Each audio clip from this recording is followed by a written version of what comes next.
ওকে,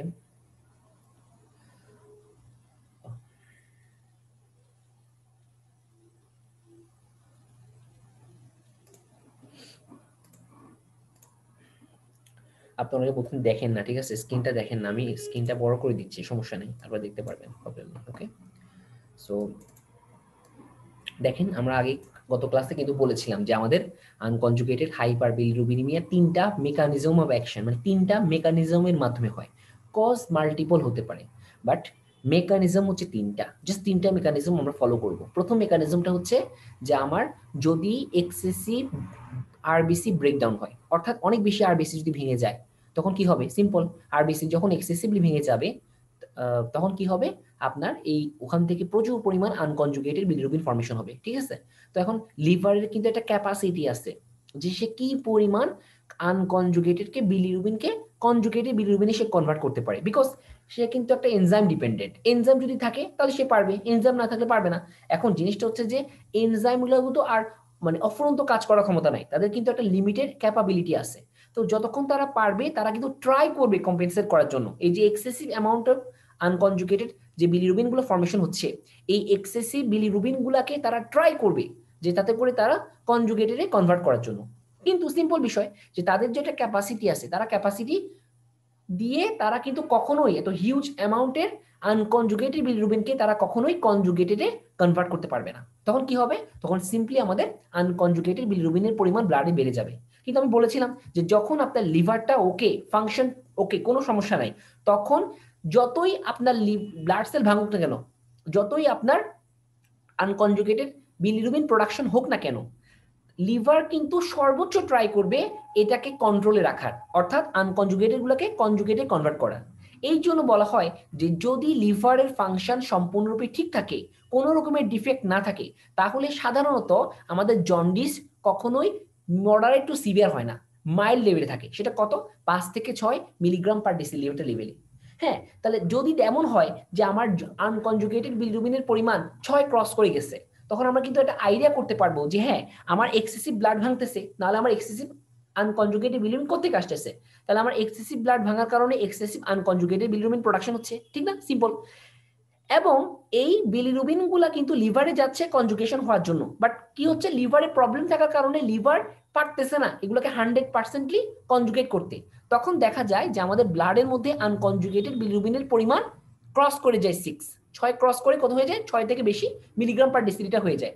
যখন আমরা 6 ক্রস করে ফেলবে, তখন আমরা একটা আইডিয়া করতে পারি যে হয়তো বা আমার সমস্যাটা অ্যাজ ওয়েল মানে ব্লাডে অ্যাজ ওয়েল অ্যাজ লিভারে। নাহলে কিন্তু লিভার ট্রাই করতো কম্পেনসেট করার জন্য। এই জন্য আনকনজুগেটেড হাইপার বিলিরুবিনিমিয়ার প্রথম কি মেকানিজমটা হচ্ছে excessive breakdown of haemoglobin due to haemolysis. Okay, এটা প্রথম কজ।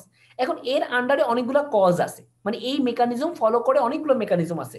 যেমন প্রথমটা আমি বলেছিলাম haemolytic disease of the newborn, তার মধ্যে দুটো আছে এবিও এবং আরএইচ ইনকম্পেটিবিলিটি। সেকেন্ড হচ্ছে sickle cell anaemia, glucose 6 phosphate dehydrogenase, এখানে লেখাটা বাদ পড়ছে, লিখে নিন, dehydrogenase deficiency. And fourth one is thalassaemia. তো আমরা আজকে বলেছিলাম প্রথমটা এবং ফোর্থ যে মেকানিজমটা, যেটা সবচেয়ে কমনলি জিজ্ঞেস করা হয়, এই দুইটা মেকানিজম আমরা পড়বো। বাকিগুলো আমরা যখন অ্যানিমিয়া পোর্শনটুকু পড়বো তখন চলে আসবে, আমাদের ওখানে সমস্যা হবে না, ঠিক আছে? আচ্ছা, সেকেন্ডটা বলেছিলাম impaired hepatic bilirubin uptake.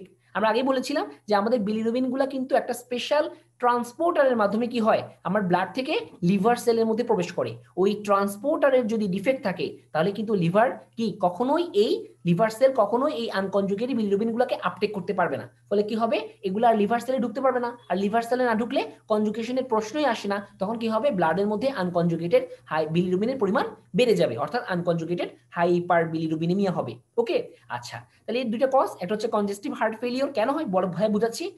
Second one হচ্ছে মেডিকেশন, এটাও বুঝাচ্ছি, কোনো সমস্যা নেই। থার্ড মেকানিজম হচ্ছে defective conjugation of the bilirubin, অর্থাৎ সব ঠিক আছে, লিভার ব্লাড সেল সবই ঠিক আছে, কিন্তু লিভারের ভিতরে এনজাইমিক ডিফেক্ট আছে, অর্থাৎ লিভারের সেলগুলো প্রপারলি কি করতে পারতেছে না, এই আনকনজুগেটেড বিলিরুবিন গুলাকে কনজুগেট করতে পারতেছে না। কথা কি ক্লিয়ার? তাহলে এই লিভার সেলগুলো কি করতেছে, আনকনজুগেটেড বিলিরুবিন গুলাকে কনজুগেশন করতে পারতেছে না। আর যেহেতু কনজুগেশন করতে পারতেছে না, এই জন্য কি হচ্ছে, আমার স্বাভাবিকভাবেই আনকনজুগেটেড বিলিরুবিনের পরিমাণ বেড়ে যাচ্ছে। তাহলে আমরা বুঝতে পারতেছি এই যে ডিফেক্টিভ কনজুগেশন ও বিলিরুবিন এই মেকানিজমের আন্ডারের প্রবলেমটা কোথায়? প্রবলেমটা হচ্ছে আমার ইউরোপি কি গ্লুকুরোনাইল ট্রান্সফারেজ এনজাইমে। তাহলে হয়তো বা কোনো পেশেন্টের ক্ষেত্রে গ্লুকুরোনাইল ট্রান্সফারেজের পরিমাণ কম, অথবা অ্যাবসেন্ট, অথবা ডিফেক্টিভ। মেইন সমস্যা হচ্ছে আমার ওই এনজাইমের মধ্যে। তো একে আমরা বলেছিলাম দুইটা পোর্শনে ভাগ করি, একটা হচ্ছে ফিজিওলজিক্যাল পোর্শন আর একটা হচ্ছে প্যাথোলজিক্যাল পোর্শন। এই ফিজিওলজিক্যাল পোর্শনের আন্ডারে চারটে এক্সাম্পল আছে, হ্যাঁ চারটে এক্সাম্পল আছে। একটা হচ্ছে physiological jaundice of the newborn, একটা হচ্ছে কার্নেকটেরাস, একটা হচ্ছে ব্রেস্ট মিল্ক জন্ডিস, আর একটা হচ্ছে ব্রেস্ট ফিডিং ফেইলিওর জন্ডিস। তো আমরা এগুলো সবসময় আমরা একটু সবসময় এগুলো নিয়ে কনফিউজ থাকি। তো কনফিউজ করার কিছু না, আমরা প্রত্যেকটা টপিক ধরে ধরে পড়বো ইনশাআল্লাহ। আর সেকেন্ড দুটা যে প্যাথোলজিক্যাল জন্ডিস দুইটা, একটা হচ্ছে গিলবার্ট সিনড্রোম আর একটা হচ্ছে ক্রিগলার-নাজার সিনড্রোম। এর আবার দুইটা টাইপ আছে, টাইপ 1 টাইপ 2, এটা আমরা বুঝবো ইনশাআল্লাহ। সো আমরা শুরু করে আসেন। প্রথমে আমরা শুরু করব কোনটা দিয়ে? আসেন আমরা শুরু করি হচ্ছে হেমোলাইসিস দিয়ে শুরু করি, যেহেতু আমরা হেমোলাইসিসটা অনেক বেশি কোশ্চেন করতেছেন আমাকে। সো আমরা হেমোলাইসিসটা নিয়ে শুরু করতে পারি আশা করি। ওকে, তো হেমোলাইসিস দিয়ে শুরু করব।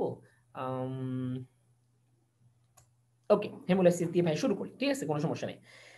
তো খেয়াল করে দেখেন যে আমাদের হেমোলাইসিসের মধ্যে প্রথম যে জিনিসটা সেটা হচ্ছে এবিও অথবা আরএইচ ইনকম্পেটিবিলিটি। ওকে, তো আমরা কি বলে যে এবিও, আমি আগেই বলেছি এবিও মানে কি। এবিও ইনকম্পেটিবিলিটি যেটা, সেটা হচ্ছে যে ধরেন আপনার ব্লাড গ্রুপ হচ্ছে এ, আমার ব্লাড গ্রুপ হচ্ছে বি, ঠিক আছে। তাহলে আমার ব্লাড গ্রুপ বি মানে হচ্ছে আমার আরবিসির গায়ের মধ্যে একটা স্পেশাল অ্যান্টিজেন আছে যার নাম বি। আর আপনার ব্লাড গ্রুপ এ মানে হচ্ছে আপনার আরবিসির গায়ের মধ্যে মানে মেমব্রেনের মধ্যে একটা স্পেশাল অ্যান্টিজেন আছে যার নাম হচ্ছে এ। ওকে ওকে, তাহলে কি হচ্ছে জিনিসটা, তাহলে আমি যদি আপনাকে ব্লাড দিই, কথার কথা, তাহলে আমি আপনাকে মানে B blood group B blood দিলাম, ঠিক আছে। আপনার তো এ, তাহলে আপনার এ অ্যান্টিজেন আছে, কিন্তু যার এ অ্যান্টিজেন থাকবে তার কিন্তু এ অ্যান্টিবডি থাকা পসিবল না। বিকজ এ অ্যান্টিজেন আর এ অ্যান্টিবডি যদি থাকে তাহলে ফাইট করা শুরু করে। আমরা এটাকে বলি অ্যান্টিজেন অ্যান্টিবডি কমপ্লেক্স ফর্মেশন। ওকে, আর যখনই অ্যান্টিজেন আর অ্যান্টিবডি মিলে কমপ্লেক্স ফর্মেশন করে তখনই তারা কি করে, ইমিউন সেলগুলোকে অ্যাক্টিভেট করে দেয়। এই প্রসেসটাকে আমরা বলি কমপ্লিমেন্ট অ্যাকশন। ওকে, আমরা এটা পড়বো ইনশাআল্লাহ যখন আমরা কি বলে ইমিউনিটি পড়বো ইনশাআল্লাহ, তখন আমরা ডিটেইলস বুঝাবো ইনশাআল্লাহ। সেকেন্ডটা হচ্ছে যে তাহলে নরমাল এই জন্য অবস্থায় যার এ অ্যান্টিজেন আছে তার কখনো এ অ্যান্টিবডি থাকবে না, তার মেকানিজম ভাবেই তার বডিতে অ্যান্টিবডি থাকবে অলওয়েজ বি।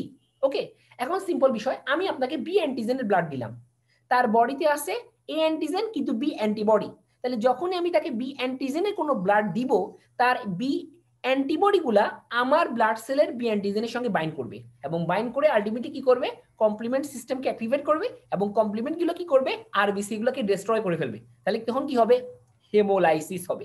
আর যখনই হেমোলাইসিস হবে তখনই সেখান থেকে হিমোগ্লোবিন বের হয়ে আসবে।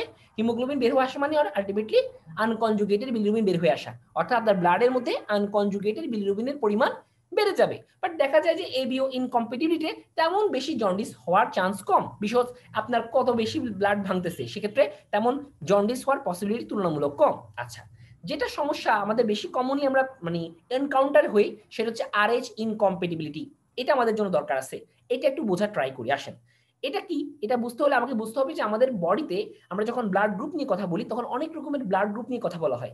তার মধ্যে সবচেয়ে কমন ব্লাড গ্রুপিং আমরা জানি এবিও, তারপরে কমনটা হচ্ছে আরএইচ, রেসাস বলি আমরা, এই রেসাস ব্লাড গ্রুপিং। এই আরএইচ কে আমরা মানে আইডেন্টিফাই করতে পারি একটা স্পেশাল অ্যান্টিজেনের মাধ্যমে। অনেকগুলো অ্যান্টিজেন আছে, বাট সবচেয়ে ইম্পর্টেন্ট যে অ্যান্টিজেন তাকে আমরা বলি ডি অ্যান্টিজেন। কি অ্যান্টিজেন? D antigen. আচ্ছা, এখন দেখেন জিনিসটা কি, জিনিসটা হতে হবে এই জিনিসটা তখনই সম্ভব যখন একটা স্পেশাল প্যাটার্ন কাজ করবে। কি প্যাটার্ন? দেখেন, একটা মহিলা মা যার বডি, যার মাটা কেমন, সে হচ্ছে আরএইচ নেগেটিভ মা। আরএইচ নেগেটিভ মানে কি? আরএইচ নেগেটিভ মা মানে হচ্ছে যে ওই মায়ের আরবিসিতে আরএইচ এর যে অ্যান্টিজেন থাকার কথা ছিল সেটা নাই, অর্থাৎ তার বডিতে ডি অ্যান্টিজেনটা নাই। এই জন্য সেই মাটা কেমন, আরএইচ নেগেটিভ মা। ওকে, ওই মহিলার একটা বাচ্চা হলো, বাচ্চাটা কেমন, আরএইচ পজিটিভ বেবি, প্রথম বাচ্চা, এর আগে কখনো বাচ্চা হয়নি, প্রথম বাচ্চা হয়েছে তার। তাহলে আরএইচ পজিটিভ যে বেবিটা হয়েছে তার অর্থ হচ্ছে তার আরবিসিতে কি আছে, তার আরবিসিতে আলটিমেটলি আরএইচ অ্যান্টিজেন আছে, অর্থাৎ ডি অ্যান্টিজেন প্রেজেন্ট। ওকে, ভালো কথা। এখন তাহলে মায়ের বডিতে কি নাই, কোনো ডি অ্যান্টিজেন নাই, কিন্তু বাচ্চার বডিতে যে আরবিসি গুলো আছে তার বডিতে কি আছে, ডি অ্যান্টিজেন আছে। এখন মজার কথা হচ্ছে যদি আপনার বডিতে ডি অ্যান্টিজেন থাকে তাহলে অবশ্যই তার কি হবে, একটা ইফেক্টে অ্যান্টিবডি প্রোডাকশন শুরু হয়ে যাবে। তাহলে এই যে ডি অ্যান্টিজেন আছে তার জন্য কি হবে, তার জন্য তার বডিতে ডি অ্যান্টিবডি প্রোডাকশন হয়ে যাবে। ওকে, তাহলে মায়ের বডিতে কি হয়ে যাবে, কি প্রোডাকশন হবে, অ্যান্টি ডি অ্যান্টিবডি। বিকজ আমরা জানি মা এবং বাচ্চা কি করে, তাদের ব্লাড গুলোকে একটু কিছুটা আদান প্রদান করতে পারে। ঠিক আছে, আমাদের ফিটাল যে ট্রান্সফিউশন তার মাধ্যমে কি হয়, মা এবং বাচ্চার বডিতে ব্লাডের কিছুটা আদান প্রদান হয়। ঠিক আছে, তাহলে কি হচ্ছে যে বাচ্চার আরএইচ পজিটিভ বেবি, অর্থাৎ তার আরবিসিতে আরএইচ যে অ্যান্টিজেন মানে ডি অ্যান্টিজেন সেটা প্রেজেন্ট। এই ব্লাডটা যখন মায়ের বডিতে আসবে কোনোভাবে, তখন কি হবে, মায়ের বডিতে কিন্তু আরএইচ নেগেটিভ মানে কোনো অ্যান্টিজেন নাই, কিন্তু বাচ্চার এই আরএইচ পজিটিভ ব্লাডটা যখন মায়ের বডিতে আসবে তখন মায়ের ইমিউন সেলগুলো অ্যাক্টিভেট হয়ে যাবে। তখন তারা বলবে কি ব্যাপার, এখানে তো আরএইচ পজিটিভ ছিল না, তাহলে কোথেকে আসছে, তাহলে ঠিক আছে মনে এটা বাইরে জিনিস, তাহলে আমি কি করব, আমি এর বিরুদ্ধে অ্যান্টিবডি প্রোডাকশন করব। তখন কি হবে, মায়ের বডিতে অ্যান্টিবডি প্রোডাকশন হবে কার বিরুদ্ধে, আরএইচ অ্যান্টিজেনের বিরুদ্ধে, অর্থাৎ ডি অ্যান্টিজেনের বিরুদ্ধে। ওকে, এটাকে আমরা বলি অ্যান্টি রেসাস অ্যান্টিবডি। ওকে, তাহলে এই অ্যান্টিবডিটা কোথায় প্রোডাকশন হলো, মায়ের বডিতে। কিন্তু মায়ের বডিতে প্রোডাকশন হলো কোনো সমস্যা নাই, কেন সমস্যা নাই, কারণ দেখেন মা তো আরএইচ নেগেটিভ, তাহলে মায়ের আরবিসিতে কোনো অ্যান্টিজেন নাই, তাহলে এই অ্যান্টিবডিগুলা কখনোই মায়ের আরবিসির সঙ্গে কোনো রিঅ্যাকশন করতে পারবে না, তাহলে মা কিন্তু প্রোটেক্টেড, মায়ের কোনো সমস্যা নাই। তারপর প্রথম বাচ্চা বের হয়ে চলে গেল, তারও কোনো সমস্যা নাই, বিকজ আমরা জানি যে আমাদের অ্যান্টিবডি প্রোডাকশন হইতে প্রায় 7 থেকে 14 দিন সময় লাগে। এর মধ্যে বাচ্চা কি হয়ে গেল, ডেলিভার হয়ে গেল, প্রথম বাচ্চা সেফ, কোনো সমস্যা নাই। তাহলে কি হলো, আরএইচ অ্যান্টিজেন পজিটিভ যে বেবিটা ছিল সে কি প্রোডাকশন করলো, আরএইচ অ্যান্টিজেন আছে এবং তার স্টিমুলেশনের জন্য কি প্রোডাকশন হলো, মায়ের বডিতে কি প্রোডাকশন হলো, ইমিউন সিস্টেম অ্যাক্টিভেট হলো এবং মায়ের বডিতে, কোথায়, বাচ্চার বডিতে না, কিন্তু মায়ের বডিতে অ্যান্টিবডি প্রোডাকশন হলো। কিন্তু মায়ের বডিতে যেহেতু কোনো অ্যান্টিজেন নাই, এই জন্য এখানে অ্যান্টিজেন অ্যান্টিবডি কোনো রিঅ্যাকশন হবে না, সো মাও সেফ, তারপর বাচ্চা প্রোডাকশন হয়ে গেল, মানে বাচ্চা ডেলিভার হয়ে গেল, বাচ্চাও সেফ। কোন বাচ্চা, প্রথম বাচ্চা। এখন আসেন, মা কিন্তু আরএইচ নেগেটিভ মা, তার বডিতে কিন্তু অ্যান্টিবডি থাকার কথা না, কিন্তু ভাগ্যক্রমে প্রথম বাচ্চার কারণে মায়ের বডিতে অ্যান্টিবডি চলে আসছে। ঠিক আছে, এখন আসেন, তাহলে এবার আসেন, মা সেকেন্ড বার প্রেগনেন্ট হলো। দুর্ভাগ্যক্রমে বলতে পারেন যে মায়ের সেকেন্ড বেবিটা হচ্ছে আরএইচ পজিটিভ বেবি। তার অর্থ হচ্ছে এই বেবির বডিতে যে আরএইচ যে আরবিসি গুলো আছে সেই আরবিসি গুলোর মধ্যে আরএইচ অ্যান্টিজেন প্রেজেন্ট। ওকে, এখন দেখেন বাচ্চা কিন্তু আরএইচ পজিটিভ মানে তার আরএইচ অ্যান্টিজেন আছে, আর মা কিন্তু আরএইচ নেগেটিভ ছিল, কিন্তু দুর্ভাগ্যক্রমে মায়ের বডিতে আরএইচ অ্যান্টিবডি প্রোডাকশন হয়ে গেছে, কেন, তার প্রথম বাচ্চার কারণে। এখন আমরা জানি মায়ের এবং বাচ্চার ব্লাডের আদান প্রদান ঘটে, তাহলে যখনই মায়ের ব্লাড গুলা বাচ্চার বডিতে চলে যাবে আদান প্রদানের কারণে, তখন কি হবে, এই ব্লাডের সঙ্গে সঙ্গে আরএইচ অ্যান্টিবডি গুলো কি করবে, বাচ্চার বডিতে চলে যাবে। তাহলে এখন বাচ্চার বডিতে কি আছে, বাচ্চার নিজস্ব আরএইচ অ্যান্টিজেন আছে আর মায়ের বডি থেকে আসা আরএইচ অ্যান্টিবডি আছে। তাহলে আমরা কি বলেছি, যখনই সেম অ্যান্টিজেন সেম অ্যান্টিবডিকে পাবে তখনই ওরা রিঅ্যাকশন করবে। ওকে, এবং এটাকে কি বলেছিলাম, অ্যান্টিজেন অ্যান্টিবডি কমপ্লেক্স ফর্মেশন করবে, আর কমপ্লেক্স ফর্মেশন করলে কি হবে, তারা কমপ্লিমেন্ট সিস্টেমকে অ্যাক্টিভেট করবে, আর কমপ্লিমেন্ট সিস্টেম তখন কি করবে, বাচ্চার যে আরবিসি গুলো ছিল সেগুলোকে ডিস্ট্রয় করে ফেলবে। তখন বাচ্চার বডিতে কি হবে, প্রচুর পরিমাণ আরবিসি ভেঙে যাওয়ার জন্য আনকনজুগেটেড হাইপার বিলিরুবিনেমিয়া হবে, অর্থাৎ বাচ্চার জন্ডিস হবে। ওকে, এবং বেশিরভাগ ক্ষেত্রে বাচ্চাটা মারা যাবে। আমি কি বুঝতে পারছি, বলেন।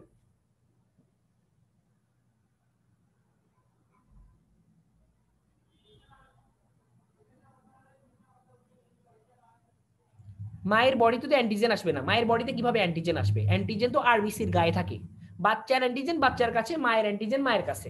ঠিক আছে, মায়ের বডিতে অ্যান্টিবডি আসবে কোত্থেকে, বাচ্চা থেকে, কিভাবে, কারণ বাচ্চা এবং মায়ের কি হয়, ব্লাডের আদান প্রদান ঘটে, এটাকে আমরা বলি ফিটাল ট্রান্সফিউশন। ঠিক আছে, তাহলে বাচ্চার বডি থেকে মায়ের বডিতে ব্লাড আসতে পারে, আবার মায়ের বডি থেকেও বাচ্চার বডিতে ব্লাড আসা, মানে ব্লাডের বিভিন্ন কম্পোনেন্ট আদান প্রদান করা সম্ভব। ঠিক আছে, এই জন্য বাচ্চার বডি থেকে অ্যান্টিবডি গুলো মায়ের বডিতে আসতে পারবে। হ্যাঁ, প্রথম বেবি অধিকাংশ ক্ষেত্রে সেফ, কোনো সমস্যা হবে না।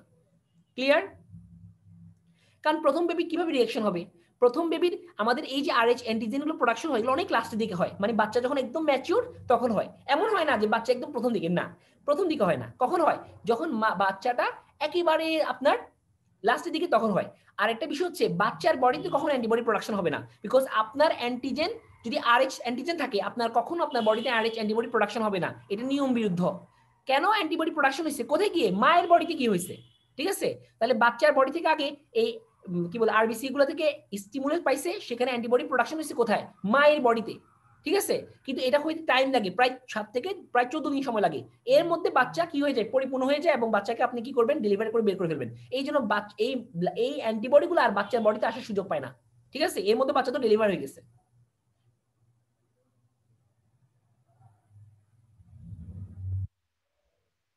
না, অ্যান্টিজেন এক্সচেঞ্জ হবে না তো, কারণ আরবিসি বাচ্চার আরবিসি কখনো মায়ের বডিতে যেতে পারবে না, আবার মায়ের আরবিসি কখনো বাচ্চার বডিতে আসতে পারবে না, বিকজ একটা ব্যারিয়ার আছে। আমরা কি বলি, আমরা বলি প্লাসেন্টাল ব্লাড প্লাসেন্টাল ব্যারিয়ার। এই ব্যারিয়ারকে ক্রস করে কখনো আরবিসি কখনো ক্রস করতে পারবে না। মানে মায়ের আরবিসি অলওয়েজ মায়ের বডিতে, বাচ্চার আরবিসি অলওয়েজ বাচ্চার বডিতে। কিন্তু স্টিমুলেশন, ঠিক আছে, প্লাস বিভিন্ন সাবস্টেন্স যেমন carbon die oxide, oxygen, nutrients, হ্যাঁ বিভিন্ন ধরনের নিউট্রিয়েন্টস, বিভিন্ন ধরনের বর্জ্য পদার্থ, এগুলা কিন্তু এই ব্যারিয়ারটাকে ক্রস করতে পারে। ঠিক আছে, এই যে স্টিমুলেশনটা পারবে কেন, আমাদের অন্যান্য সেলগুলো কিন্তু ক্রস করতে পারে। এই জন্য আরবিসি যেতে পারবে না, মানে অ্যান্টিজেন কখনো যেতে পারবে না, কিন্তু ঠিকই স্টিমুলেশনের জন্য মায়ের বডিতে অ্যান্টিবডি প্রোডাকশন হতে পারে। ক্লিয়ার? ক্লিয়ার? বুঝেছেন তাহলে? আচ্ছা, আমরা তাহলে নেক্সট ক্লাস চলে যাই। তাহলে আমি একবার সিম্পল একবার পুরোটা বলি, একদম ঠান্ডা মাথায় শুনে। প্রথম হচ্ছে মা হচ্ছে আরএইচ নেগেটিভ মা, মানে মায়ের আরবিসিতে কোনো অ্যান্টিজেন নাই। কোন antigen? Rh antigen, simple D antigen, Rh antigen. Okay, মায়ের বডিতে নাই, মায়ের আরবিসিতে নাই। মা প্রেগনেন্ট হয়েছে, মায়ের বাচ্চাটা কেমন, আরএইচ পজিটিভ বেবি, তার অর্থ তার আরবিসির মধ্যে আরএইচ অ্যান্টিজেন প্রেজেন্ট। ঠিক আছে, এবার আসেন, এই আরএইচ অ্যান্টিজেনটা মায়ের বডি থেকে স্টিমুলেশন দিবে। ওকে, কিন্তু আরবিসি মায়ের বডিতে যেতে পারবে না, এটা পসিবল না, বিকজ দেয়ার আর ব্যারিয়ার। কিন্তু স্টিমুলেশনটা বিভিন্ন উপায়ে যেতে পারবে। এই স্টিমুলেশনটা যখন মায়ের বডিতে যাবে, তখন মায়ের বডিতে কি প্রোডাকশন হবে, আরএইচ অ্যান্টিবডি প্রোডাকশন হবে, কিন্তু সেটা মাকে কোনো ক্ষতি করতে পারবে না, বিকজ মায়ের আরবিসিতে কোনো আরএইচ অ্যান্টিজেন নাই। যেহেতু আরএইচ অ্যান্টিজেন নাই, তাহলে এখানে অ্যান্টিজেন অ্যান্টিবডি রিঅ্যাকশনে কোনো প্রসেস নাই। এবং এই আরএইচ অ্যান্টিবডি পারতো বাচ্চা প্রথম বাচ্চার বডিতে যাইতে, কিন্তু তার মধ্যে বাচ্চা কি হয়ে গেছে, ম্যাচিউর হয়ে গেছে এবং আপনি বাচ্চাকে বের করে ফেলছেন। এই জন্য বেশিরভাগ ক্ষেত্রে প্রথম বাচ্চা এফেক্টেড হয় না। কিন্তু মা সেকেন্ড বার প্রেগনেন্ট হলো, দুর্ভাগ্যক্রমে বাচ্চার সেকেন্ড বাচ্চাটাও আরএইচ পজিটিভ বাচ্চা, তার অর্থ তার আরবিসির মধ্যে আরএইচ অ্যান্টিবডি প্রেজেন্ট। ওকে, এখন মায়ের বডিতে তো আগে থেকে অ্যান্টিবডি প্রোডাকশন বসে আছে এবং এরা কিন্তু ইজিলি আদান প্রদান করা সম্ভব। সো এই আরএইচ অ্যান্টিবডি কি করছে, বাচ্চার বডিতে চলে গেছে এবং বাচ্চার বডিতে গিয়ে সে কি দেখলো, মা এখানে তো আরএইচ অ্যান্টিজেন আছে, আমি তো আরএইচ অ্যান্টিবডি, সো পাইছি আমরা, আসলে আমরা কমপ্লেক্স ফর্ম করি। তখন কি করবে তারা, তারা নিজেদের মধ্যে কমপ্লেক্স ফর্মেশন করবে। কারা কারা? মায়ের বডি থেকে যাওয়া আরএইচ অ্যান্টিবডি এবং বাচ্চার আরবিসি থাকা আরএইচ অ্যান্টিজেন, এটা কি করবে, Rh antigen antibody complex formation করবে। তখন কমপ্লিমেন্ট সিস্টেম অ্যাক্টিভেট হবে এবং তারা কি করবে, আরবিসি গুলোকে ডিস্ট্রয় করে ফেলবে। ঠিক আছে, তখন প্রচুর পরিমাণ ব্লাড, বাচ্চার ব্লাড ভেঙে যাবে, তখন বাচ্চার বডিতে হেমোলাইসিস হবে এবং হেমোলাইসিসের কারণে আনকনজুগেটেড বিলিরুবিনের পরিমাণ বেড়ে যাবে এবং বাচ্চার আনকনজুগেটেড হাইপার বিলিরুবিনেমিয়া হবে এবং সিভিয়ার হেমোলাইসিসের জন্য বাচ্চাটা মারা যাবে। This is call Rh incompatibility. Clear? না না, এটা কনজুগেট কিভাবে হবে, কনজুগেট হওয়ার জন্য তো আমার লিভারে যেতে হবে, ঠিক না? আর বাচ্চা একটা বাবুর লিভারটা আনম্যাচিওর, তার বডিতে তেমন কি নাই, কনজুগেট করার জন্য এনজাইম নাই, তো এইগুলো কনজুগেশন হওয়া পসিবল না। ঠিক আছে, আর আমার লিভার তো কোনো প্রবলেম নেই, প্রবলেম তোমার ব্লাডে, ঠিক না? ওকে, ক্লিয়ার? বুঝতে পারছি? আশা করি বুঝতে পারছি। সেকেন্ড টপিকটা কি ছিল মনে আছে? সেকেন্ড টপিকটা ছিল আমাদের থ্যালাসেমিয়া। এই কোশ্চেনে প্রায় করে যে হ্যাঁ থ্যালাসেমিয়া কি জন্ডিস হয়, থ্যালাসেমিয়াতে জন্ডিস হয়, হইতে পারে, থ্যালাসেমিক বাচ্চার জন্ডিস হইতে পারে, কেন হবে এটা বোঝার জন্য আমরা একটু বেসিক আগে পড়িনি, তারপর আমরা ডিটেইলসে যাবো ইনশাআল্লাহ। তো বেসিকটা বোঝার জন্য একটু প্রথমে খেয়াল করি। আমরা আগে বলেছিলাম প্রথম দিন যখন পড়াছিলাম, হ্যাঁ গতকাল, যে বলেছিলাম আমাদের প্রত্যেকটা হিমোগ্লোবিনে 4টা করে মলিকুল, 4টা করে মনোমার থাকে। হ্যাঁ, তো এর মধ্যে মনোমার গুলোকে আমরা বলেছিলাম যে আমাদের বডি নরমাল অনেকগুলো ধরনের অ্যান্টিবডি পাওয়া যায়, বা আমাদের বডিতে অনেকগুলো হিমোগ্লোবিন পাওয়া যায়, এবং যেটা নরমালি পাওয়া যায় সেটাকে আমরা বলি অ্যাডাল্ট হিমোগ্লোবিন। কি বলি? Adult haemoglobin. আচ্ছা, তো অ্যাডাল্ট হিমোগ্লোবিনটা যেটা, সেটা হচ্ছে 2টা আলফা থাকে আর 2টা বিটা থাকে, এরকম করে আরো অনেকগুলো চেইন আছে, alpha chain, beta chain, gamma chain and delta chain, total 4 ধরনের চেইন আছে আমাদের। ঠিক আছে, তো দেখেন, যেটা আমাদের অ্যাডাল্ট হিমোগ্লোবিন, যেটা কমন হিমোগ্লোবিন সবার বডিতে থাকে, সেটা হচ্ছে 2টা আলফা, দেখেন এই যে 2টা আলফা 2টা বেটা। যেটা ফিটাল হিমোগ্লোবিন মানে ফিটাসের বডিতে থাকে, তার মধ্যে 2টা আলফা 2টা গামা। আর যেটা অ্যাডাল্ট A2 হিমোগ্লোবিন, যেটা আপনার বডিতে থাকবে বাট তুলনামূলক কম, সেটা হচ্ছে 2টা আলফা আর 2টা ডেল্টা। এটা নরমাল কথাবার্তা, ঠিক আছে, এটা মাথায় রাখতে হবে যে আমাদের হিমোগ্লোবিনের স্ট্রাকচারগুলো কেমন, এটা একটু মাথায় রাখি, দেন আমরা থ্যালাসেমিয়া চলে যাই। তো আমরা কিন্তু জানি থ্যালাসেমিয়া কি ধরনের ডিফেক্ট, কোয়ালিটেটিভ নাকি কোয়ান্টিটেটিভ, বলেন তো একটু আমাকে, থ্যালাসেমিয়া কেমন ডিফেক্ট, কোয়ালিটেটিভ নাকি quantitative?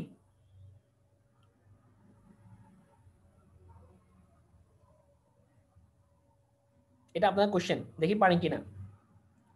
Qualitative or quantitative question আপনারা আমি বলে দিলাম, এবার বাকিটা আপনাদের পরে আপনারা কোশ্চেন আনসার দেন, আমি বুঝাবো ইনশাআল্লাহ। যখন থ্যালাসেমিয়া বুঝাবো সব বুঝাবো, what is qualitative, what is quantitative, what is haemoglobinopathies, what is thalassaemia, প্রত্যেকটা আলাদা জিনিস, মুখস্থ করার কিছু না, এগুলো ইজি। ঠিক আছে, আমরা যখন বেসিক বুঝে যাবো এগুলো আমাদের কাছে একদম পানির মতো লাগবে। ওকে, কিন্তু মেন কথা হচ্ছে আমাদের ধৈর্য নিয়ে একটু বুঝতে হবে, বুঝে ট্রাই করতে হবে।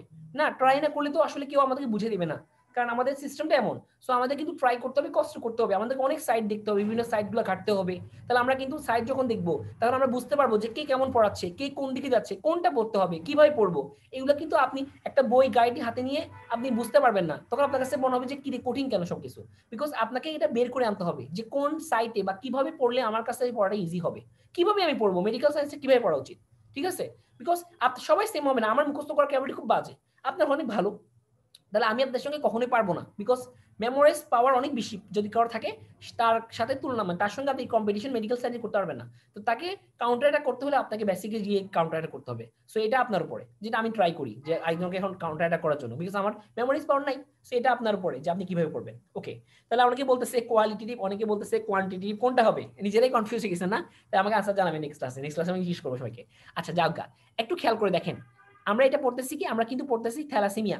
ওকে, এবং আমরা জানি থ্যালাসেমিয়া দুই প্রকার, আলফা থ্যালাসেমিয়া আর এটা কি থ্যালাসেমিয়া, বিটা থ্যালাসেমিয়া। তো আমি একটু বিটা থ্যালাসেমিয়া নিয়ে কথা বলি, আমরা আলফা নিয়ে কথা বলবো না, বিটাতে কমন তুলনামূলক, beta major beta minor. So আমরা আপাতত ওগুলোতে যাচ্ছি না, আমরা ডিটেলসে যাচ্ছি না, আমরা সিম্পল একটু বোঝা ট্রাই করতেছি। দেখেন এই যে থ্যালাসেমিয়াটা আছে বিটা থ্যালাসেমিয়া, এই বিটা থ্যালাসেমিয়ার মধ্যে কোথায় সমস্যা, আমি আগে বলেছি আমাদের অ্যাডাল্ট হিমোগ্লোবিনে দুইটা আলফা চেইন থাকে আর দুইটা বেটা চেইন থাকে।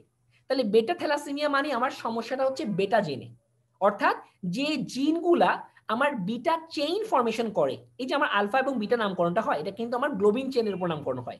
বিকজ হেম কিন্তু সবার জন্য সেম, হেমে কোনো প্রবলেম নাই, হেম সবার জন্য সেম, শুধু নামটা কি হবে সেটা নির্ভর করে গ্লোবিন চেইনের উপরে, মানে প্রোটিনের ক্যারেক্টারের উপরে। ঠিক আছে, এবং আমরা জানি প্রোটিন তৈরি করে কে, প্রোটিন তৈরি করে আমার অবশ্যই আমাদের রাইবোসোম তৈরি করে, বাট এই যে সিগন্যালটা আসে এটা আসে কোথা থেকে, জিন থেকে। তাহলে জিন যদি ডিফেক্ট থাকে তাহলে কখনোই প্রপারলি এই প্রোটিনটা প্রোডাকশন হবে না। ওকে, তাহলে দেখেন আমাদের বিটা থ্যালাসেমিয়া কি হবে, আমাদের এই যে বিটা থ্যালাসেমিয়া তৈরি করার যে গ্লোবিনের যে জিনটা আছে, জিনটা ডিফেক্টিভ। তাহলে জিনটা যদি ডিফেক্টিভ হয় তাহলে আমার বিটা চেইন প্রোডাকশন হবে না। কিন্তু একটা কথা মাথায় রাখবেন, সব সময় সবাই ট্রাই টু কম্পেনসেট, আপনার বডিতে হিমোগ্লোবিন এ আছে যার জন্য দুইটা আলফা দরকার দুইটা বিটা দরকার, কিন্তু কোনো কারণে আপনার বিটা জিন ডিফেক্টিভ, বিটা চেইন প্রোডাকশন হচ্ছে না, তাহলে কি আপনি আপনি কি হিমোগ্লোবিন প্রোডাকশন করবেন না? করতে হবে, because I need to survive. তাহলে আমাকে যদি সার্ভাইভ করতে হয় তাহলে আমাকে কম্পেনসেট করতে হবে, বিকজ বাট আমি কাকে দিয়ে কম্পেনসেট করব, আমার তো বিটা জিন নাই। তাহলে আমার একমাত্র অবলম্বন হচ্ছে আলফা জিন। যেহেতু আমার বিটা জিন নাই তখন আমার আলফা জিন হবে ওভার এক্সপ্রেসড। তাকে আগে আলফা যে পরিমাণ প্রোডাকশন হতো এখন আলফা তার থেকে অনেক বেশি প্রোডাকশন হবে। তাহলে এখন কি হবে, ওই ব্যক্তির বডিতে উল্টা কাহিনী হবে, তার বডিতে থাকা উচিত ছিল দুইটা আলফা দুইটা বিটা, এখন হয়ে যাবে 4টা আলফা। ক্লিয়ার? তার বডিতে কি হয়ে যাবে, অনেক বেশি আলফা হয়ে যাবে। বাট মজার কথা হচ্ছে এই যে এক্সেসিভ যে আলফাগুলো হবে, এই আলফাগুলো কখনোই প্রপার 100% ফাংশনাল হিমোগ্লোবিন প্রোডাকশন করতে পারবে না, বিকজ 4টা আলফা দিয়ে কখনোই পারফেক্ট হিমোগ্লোবিন তৈরি হয় না। তাহলে নতুন করে যে হিমোগ্লোবিন গুলো প্রোডাকশন হচ্ছে এটা ডিফেক্টিভ হিমোগ্লোবিন। কি হবে, এক্সেসিভ আলফাগুলা ইনক্লুশন বডি তৈরি করবে, ইনক্লুশন বডি মানে হচ্ছে ক্লাম্পড আপ প্রোটিন। বিকজ এত আলফা এত জিন এত বেশি ওভার এক্সপ্রেস, সে শুধু আলফা জিন আলফা চেইন প্রোডাকশন করতেছে, আলফা চেইন প্রোডাকশন করতেছে, যেটা লাগতেছে তাও করতেছে, না লাগলে তাও করতেছে। তাহলে কি হচ্ছে, তার আরবিসির মধ্যে মানে হিমোগ্লোবিনের মধ্যে শুধু আলফা আর আলফা। তাহলে কিছু আলফা ইউজ হচ্ছে আর কিছু আলফা ইউজ না হওয়ার কারণে তারা ক্লাম্পড আপ হয়ে একটা নতুন ফরমেশন তৈরি করতেছে, যাকে আমরা বলি ইনক্লুশন বডি। কিন্তু ইনক্লুশন বডিটা কি আমাদের জন্য স্বাভাবিক? না, স্বাভাবিক না। যখনই কোনো কিছু স্বাভাবিক হয় না তখনই সেই জিনিসটাকে ডিটেক্ট করতে পারে স্প্লিনিক কে, ম্যাক্রোফেজ। সে বুঝতে পারে এই ব্যাটাকে দেখতে আমার স্বাভাবিক লাগতেছে না, তাহলে এও ডিফেক্টিভ, তাহলে ওকে ধরো ধরে মারো। কি করব তখন, ধরবো, ধরে এটাকে স্লাইস করবো, স্লাইস করে ভিতর থেকে আমি হিমোগ্লোবিন বের করে নিয়ে আসবো, বিকজ এই হিমোগ্লোবিন ডিফেক্টিভ, একে রাখা যাবে না। তখন কি হবে, বডিতে প্রচুর পরিমাণ আরবিসি ডিস্ট্রয় হবে। আর যখন বডিতে প্রচুর পরিমাণ আরবিসি ডিস্ট্রয় হবে, বাকি কাহিনী আপনারা জানেন, আরবিসি ডিস্ট্রয় হলে হিমোগ্লোবিন বের হয়ে আসবে, আর হিমোগ্লোবিন বের হয়ে আসলে বডিতে প্রচুর পরিমাণ কি হবে, আনকনজুগেটেড বিলিরুবিনের পরিমাণ বেড়ে যাবে। So this is the cause of unconjugated hyper bilirubinaemia. এবং যখন সেটা total 2 milligram per decilitre cross করবে এবং আমাদের বডিতে গিয়ে জমা হবে, তখনই জন্ডিস প্রোডাকশন করবে। এই জন্য thalassaemic patient, specially beta thalassaemic পেশেন্টের বডিতে কি পাওয়া যায়? জন্ডিস পাওয়া যায়। ক্লিয়ার?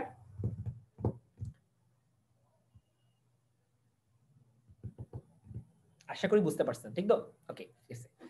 তো বুঝতে পারলে আলহামদুলিল্লাহ। আমরা এর ডিটেইলসে পড়বো, কোনো টেনশন করার কিছু নেই। থ্যালাসেমিয়া নিয়ে অনেকে অনেক কনফিউশন আমি জানি, এই যে মাইনর মেজর, হ্যাঁ, আলফা বার্ড আলফা, এই প্রত্যেকটা আমি ভাই বুঝাবো ইনশাআল্লাহ, টাইম দেন, ঠিক আছে ভাইকে? একবার তো সময় সম্ভব না, আমরা আস্তে আস্তে চাই, ঠিক আছে ভাইকে সময় দেন, ভাই টাইম পাইলে আপনাদের ক্লাস দিব, কোনো সমস্যা নেই। সো আমরা একটু বুঝতে পারলে আজকে জাস্ট আমরা জন্ডিসের মেকানিজমটা বুঝলাম, যে কিভাবে একটা থ্যালাসেমিক পেশেন্টের বডিতে জন্ডিস হতে পারে। স্পেশালি কোথায় হয়? বিটা থ্যালাসেমিক পেশেন্টে হয়, বিটা মেজরে হয়, বিটা মাইনরে কম হয়, আলফাতে কম হয়, বিটা মেজরে বেশি হয়। বিটা মেজর কি, মেজর মাইনর কি, আলফা বার্ড কি, আলফা এইচ কি, সব বলবো ইনশাআল্লাহ পরের বার। সো আমরা চলে যাই আমাদের পরের টপিকে। তাহলে আমরা আমাদের কস্ট দুইটা ছিল, যে আমাদের থার্ড যে কস্টটা মানে আরএইচ আরবিসির জন্য, ডব্লিউসির জন্য, যেটা এই যে প্রথম দুইটা কস্ট আমরা পড়ে ফেলছি ইনশাআল্লাহ। আমাদের সেকেন্ড কস্টে আমরা চলে যাই। সেকেন্ড কস্টটা কি ছিল ভাইয়া? প্রায় আমাকে অনেক কোশ্চেন করছে, ভাই কনজেস্টিভ হার্ট ফেলিয়ার কেমনে হয়, অনেকের মাথায় ঢুকে না, কি রে ভাই কনজেস্টিভ হার্ট ফেলিয়ার? ওকে, আমি দেখাই কেমনে। সেকেন্ড টপিক মেকানিজম ছিল ইম্পেয়ার্ড হেপাটিক বিলিরুবিন আপটেক। তার অর্থ হচ্ছে কোনো কারণে যদি আমার হেপাটোসাইট গুলা এই আনকনজুগেটেড বিলিরুবিন গুলাকে পিক আপ করতে না পারে, ধরতে না পারে, ধরে তার সেলের মধ্যে প্রবেশ করাতে না পারে, তখন তার বডিতে অটোমেটিক্যালি কি হবে? আনকনজুগেটেড হাইপার বিলিরুবিনেমিয়া হবে। এবং এর আন্ডারের কজ দুইটা। প্রথম কষ্ট হচ্ছে কনজেস্টিভ হার্ট ফেলিওর, সেকেন্ড কষ্ট হচ্ছে মেডিকেশন। তাই কনজেস্টিভ হার্ট ফেলিওর মানে কি? কনজেস্টিভ হার্ট ফেলিওর, এখানে আমি কনজেস্টিভ পরে আসেন, আগে আমরা হার্ট ফেলিওর নাম আসি। What is heart failure? Heart failure মানে কোনো কিছু ফেলিওর, মানে আমি নিজে কাজ করতে না পারকে বলি ফেলিওর। তাহলে হার্টের কাজ কি? হার্টের প্রধান কাজ পাম্প করা। তাহলে হার্ট যদি পাম্প করতে না পারে, তাহলে আমরা বলবো হার্ট তার কাজে failure. So this is the term called heart failure. Okay, তাহলে হার্ট কোনো কারণে পাম্প করতে পারতেছে না। পাম্প মানে হচ্ছে কার্ডিয়াক আউটপুট, মানে যে পরিমাণ ব্লাড প্রতি 1 মিনিটে হার্ট থেকে বের হয়ে আসে, স্পেশালি কি হার্ট থেকে বের হয়ে আসে, সেটা আমার অ্যাওর্টা দিয়ে হতে পারে, সেটা আমার পালমোনারি আর্টারি দিয়ে হতে পারে, যেখানে হোক, যে পরিমাণ ব্লাড প্রতি 1 মিনিটে হার্ট থেকে বের হয়ে আসে, এটাকে আমরা বলি কার্ডিয়াক, মানে হার্টের আউটপুট। সেটা কত আমরা সবাই জানি, প্রায় 5 লিটার পার মিনিট, প্রতি মিনিটে প্রায় 5 লিটার। বিকজ আমাদের কি কি সো প্রতি কি হবে আমাদের বডিতে, অটোমেটিক্যালি আমাদের বডিতে কি হবে, আমাদের কি হলো, ওকে, সো আমাদের কি হবে, আমাদের হার্টটা ফেল হবে, এটা সিম্পল কথা। আচ্ছা, এখন তাহলে চিন্তা করে দেখেন ভাইয়া, কেন আমাদের হার্ট ফেলিয়ার হলে জন্ডিস হতে পারে? এটা খুব রেয়ার কজ, বাট হতে পারে। যদি কোনো কারণে আপনার বডিতে আপনার হার্টের কার্ডিয়াক আউটপুট একেবারেই কমে যায়, খুবই কম হয়ে যায়, তাহলে আপনার heart properly cardiac output maintain করতে পারবে না। খুব কম পরিমাণ ব্লাড হার্ট থেকে বের হবে। আর হার্ট থেকে যদি কম পরিমাণ ব্লাড বের হয়, তাহলে স্বাভাবিকভাবে একটু চিন্তা করেন তো, হার্টের কার্ডিয়াক আউটপুট যদি কমে যায়, তাহলে যে পরিমাণ ব্লাড প্রতি মিনিটে লিভারে যাওয়ার কথা ছিল, সেই পরিমাণ ব্লাড কি এখন লিভারে যেতে পারবে কি পারবে না?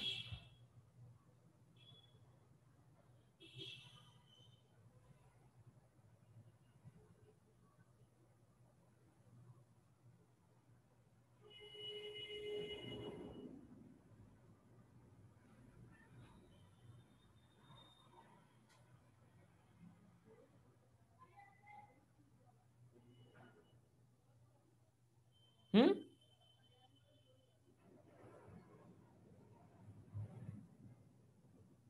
আচ্ছা স্লো বলবো, আচ্ছা স্লো বলতেছি। অনেকে আবার কোশ্চেন করতেছে, হ্যাঁ, বা মায়ের বডিতে আরএইচ পজিটিভ, মায়ের বডিতে আরএইচ পজিটিভ কোনো সমস্যা নাই, ঠিক আছে, মা যদি পজিটিভ হয় তাহলে কোনো সমস্যা নেই। আচ্ছা সেটা পরে, আগে আমরা আমরা কেন সবসময় প্যাচে চলে যান না, আপনারা সবসময় যে কাজটা করবেন, কোন একটা টপিক যখন পড়বেন ওই টপিকটাকে আগে বোঝার ট্রাই করেন। সি ডিফারেন্ট টপিকে যখন জাম্প করবেন, তখন আপনার আগের টপিকটাকে আপনি ফেল করবেন। বিকজ আমাদের টপিক কিন্তু আরএইচ ইনকম্প্যাটিবিলিটি না, আমাদের টপিক হচ্ছে জন্ডিস। আমরা আজকে জন্ডিস বুঝতে চাচ্ছি, ঠিক আছে? সো কখনো আমরা ডিফারেন্ট টপিকে গিয়ে প্রথম টপিকটাকে প্যাচ লাগাবো না, এটা হচ্ছে খুব ইম্পর্টেন্ট একটা বিষয়, এটা মাথায় রাখবেন। তো আমি যেটা কোশ্চেন করছিলাম সেটা তো বলতে পারবেন? সিম্পল। তাহলে একটা জিনিস চিন্তা করেন, ধরে কথার কথা, আমরা জানি যে আমাদের কার্ডিয়াক আউটপুটের প্রত্যেকটা পার্সেন্টেজ বিভিন্ন অর্গানে যায়। আমি ধরে নিচ্ছি প্রতি কার্ডিয়াক আউটপুটের 15% আমাদের লিভারে যেত। তাহলে 5 লিটার ব্লাডের 15% কত হবে? আমি জাস্ট একটা অ্যাজিউমশন করে নিচ্ছি, ধরেন 750 মিলিলিটার। ধরেন 750 মিলিলিটার, তাহলে কি হতো প্রতি 1 মিনিটে লিভারে ব্লাড যেত 750 মিলিলিটার করে। কিন্তু যখনই হার্টের কার্ডিয়াক আউটপুট কমে 3 লিটার হয়ে গেছে, তাহলে এখন তার 15% কত, আমি ধরে নিচ্ছি 350, জাস্ট কথার কথা। তাহলে 350 যদি হয় তাহলে আগে যেত 750, এখন যায় 350। তাহলে আগে 750 যে পরিমাণ আনকনজুগেটেড বিলিরুবিন নিয়ে যেতে পারতো, এখন এই মুহূর্তে 350 মিলিলিটার ব্লাড সেই পরিমাণ আনকনজুগেটেড বিলিরুবিন নিয়ে যেতে পারবে? পারবে না। তাহলে কি হবে? কি হবে? সিম্পল, কি আপনার লিভার প্রপারলি যে পরিমাণ হিমোগ্লোবিন আপটেক করার কথা ছিল সেটা কিন্তু সে পারতেছে না। তাহলে সিম্পলি কি হবে, বডিতে আনকনজুগেটেড বিলিরুবিনের পরিমাণ বেড়ে যাবে। আমরা কি বুঝতে পারতেছি বিষয়টা? বুঝতে পারতেছি এটা? গুড। সো আমাদের কি হতে পারে, আনকনজুগেটেড বিলিরুবিন হতে পারে ডিউ টু কনজেস্টিভ হার্ট ফেলিওরের জন্য। এটা একটা কজ, এটা একটা মেকানিজম। সেকেন্ড মেকানিজমটা হচ্ছে মেডিকেশন। আস্তে আস্তে পড়াবো না? আচ্ছা আস্তে আস্তে পড়াই। আমি আগে বলেছি আস্তে, অনেক বড় টপিক তো ভাই, একটু দ্রুত পড়াতে চাচ্ছি, নাহলে শেষ করতে পারবো না। আচ্ছা আমি আস্তে পড়াইলে আপনাদেরকে টাইম বেশি দিতে হবে, হ্যাঁ আপনাদের উপরে। আপনাদের 1 ঘন্টা পরে আবার টায়ার্ড হয়ে যান। সো আমি তো 3-4 ঘন্টা ক্লাস নিছি একটা না। সো আপনাদের যদি সামর্থ্য থাকে তাহলে আমার সঙ্গে থাকেন, তাহলে আমি আস্তে পড়াবো, সমস্যা নেই। আরেকবার বলবো লিভারেরটা, লিভারটা কিছু না, হ্যাঁ আবার বলতেছি কি সিম্পল বিষয়টা। সেটা হচ্ছে যে ধরেন কথার কথা আমাদের কার্ডিয়াক আউটপুট ধরেন 5 লিটার পার মিনিট, মানে প্রতি 1 মিনিটে 5 লিটার করে ব্লাড কি হয় আমার হার্ট থেকে বের হয়। ধরেন কথার কথা এই 5 লিটারের মধ্যে 15% ব্লাড প্রতি মিনিটে লিভারে যায়। আমি জাস্ট অ্যাজিউম করে নিলাম এই 15% মানে হচ্ছে 750 মিলিলিটার। তাহলে প্রতি 1 মিনিটে লিভারে ব্লাড যায় 750 মিলিলিটার। কিন্তু কোনো কারণে লিভারের কার্ডিয়াক আউটপুট কমে গেছে, মানে হার্ট ফেলিয়ার হয়েছে, এবং সেটা কমে হয়ে গেল 3 লিটার পার মিনিট, প্রতি মিনিটে 3 লিটার। তাহলে 3 লিটারের 15% কত, সেটা অবশ্যই 750 হবে না, ধরে নিচ্ছি সেটা 350। তাহলে আগে লিভারে যেত প্রতি মিনিটে 750 মিলিলিটার ব্লাড, এখন লিভারে প্রতি মিনিটে যায় 350 মিলিলিটার ব্লাড। তাহলে আগে 750 মিলিলিটার ব্লাড যে পরিমাণ আনকনজুগেটেড বিলিরুবিন লিভারে নিয়ে যেতে পারতো, এখন এই মুহূর্তে 350 মিলিলিটার ব্লাড সেই পরিমাণ আনকনজুগেটেড বিলিরুবিনকে কি লিভার নিতে পারবে? পারবে না। তাহলে যদি না পারে, তাহলে লিভার আগে যে পরিমাণ বিলিরুবিনকে আপটেক করতো, এখন কি সেই পরিমাণ বিলিরুবিনকে আপটেক করতে পারবে? পারবে না। আর যদি না পারে তখন কি হবে? কি হবে? আলটিমেটলি কি হবে? আনকনজুগেটেড হাইপার বিলিরুবিনেমিয়া হবে। ক্লিয়ার? এবার সেকেন্ড টপিক বললাম মেডিকেশন। তো মেডিকেশন মানে সিম্পল, প্রত্যেকটা জিনিসের জন্য একটা রিসেপ্টর সাইট থাকে।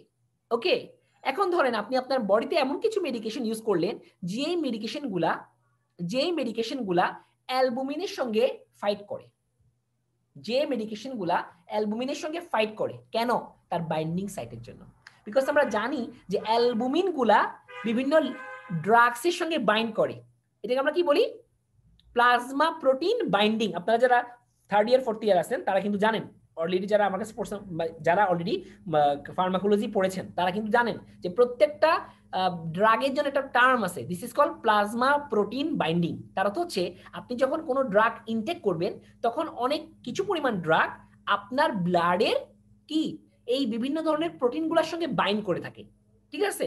আচ্ছা, এখন কথার কথা আমরা জানি যে আমাদের বডিতে অ্যালবুমিনের সঙ্গে বিলিরুবিনও বাইন্ড করে, কিন্তু আপনি এমন একটা ড্রাগ ইউজ করছেন যে বেটা অ্যালবুমিনের প্রতি প্রচুর ভালোবাসা, সে কি করে অ্যালবুমিনকে দোলে, দোস্ত আমার ভালোবাসা আমার কাছে আয়, ধরে বসে থাকে। তো যখন অ্যালবুমিনকে ওই ড্রাগটা ধরে বসে থাকবে, তখন ওই অ্যালবুমিনের সঙ্গে কি বিলিরুবিন বাইন্ড করতে পারবে? পারবে না। তো অ্যালবুমিনের সঙ্গে বিলিরুবিন যদি বাইন্ড করতে না পারে, তাহলে আপনি চিন্তা করেন তো এই এই বিলিরুবিন গুলা কি অ্যালবুমিনের সাহায্যে আর লিভারে যেতে পারলো না। তখন কি হলো? ব্লাডের মধ্যে আমার আনকনজুগেটেড বিলিরুবিনের পরিমাণ বেড়ে গেল। ওকে, and now this is কি one of the cause of unconjugated hyperbilirubinemia। এরকম কিছু মেডিকেশন কারা কারা? সালফোনামাইড, সেফট্রায়াক্সন, রিফাম্পিসিন, এগুলো হচ্ছে এমন কিছু ড্রাগ যারা অ্যালবুমিনের প্রতি অনেক বেশি কি কনসেন্ট্রেটেড, অনেক বেশি ভালোবাসা অ্যালবুমিনের প্রতি। অ্যালবুমিনকে পাইলেই বল দোস্ত তুই আমার সাথে কার সঙ্গে যাওয়ার দরকার নেই। তখন বেচারা বিলিরুবিন কি কাউকে না পাই ব্লাডের মধ্যে মনে দুঃখে ঘোরাঘুরি করে। So this is the cause of. Clear? Clear?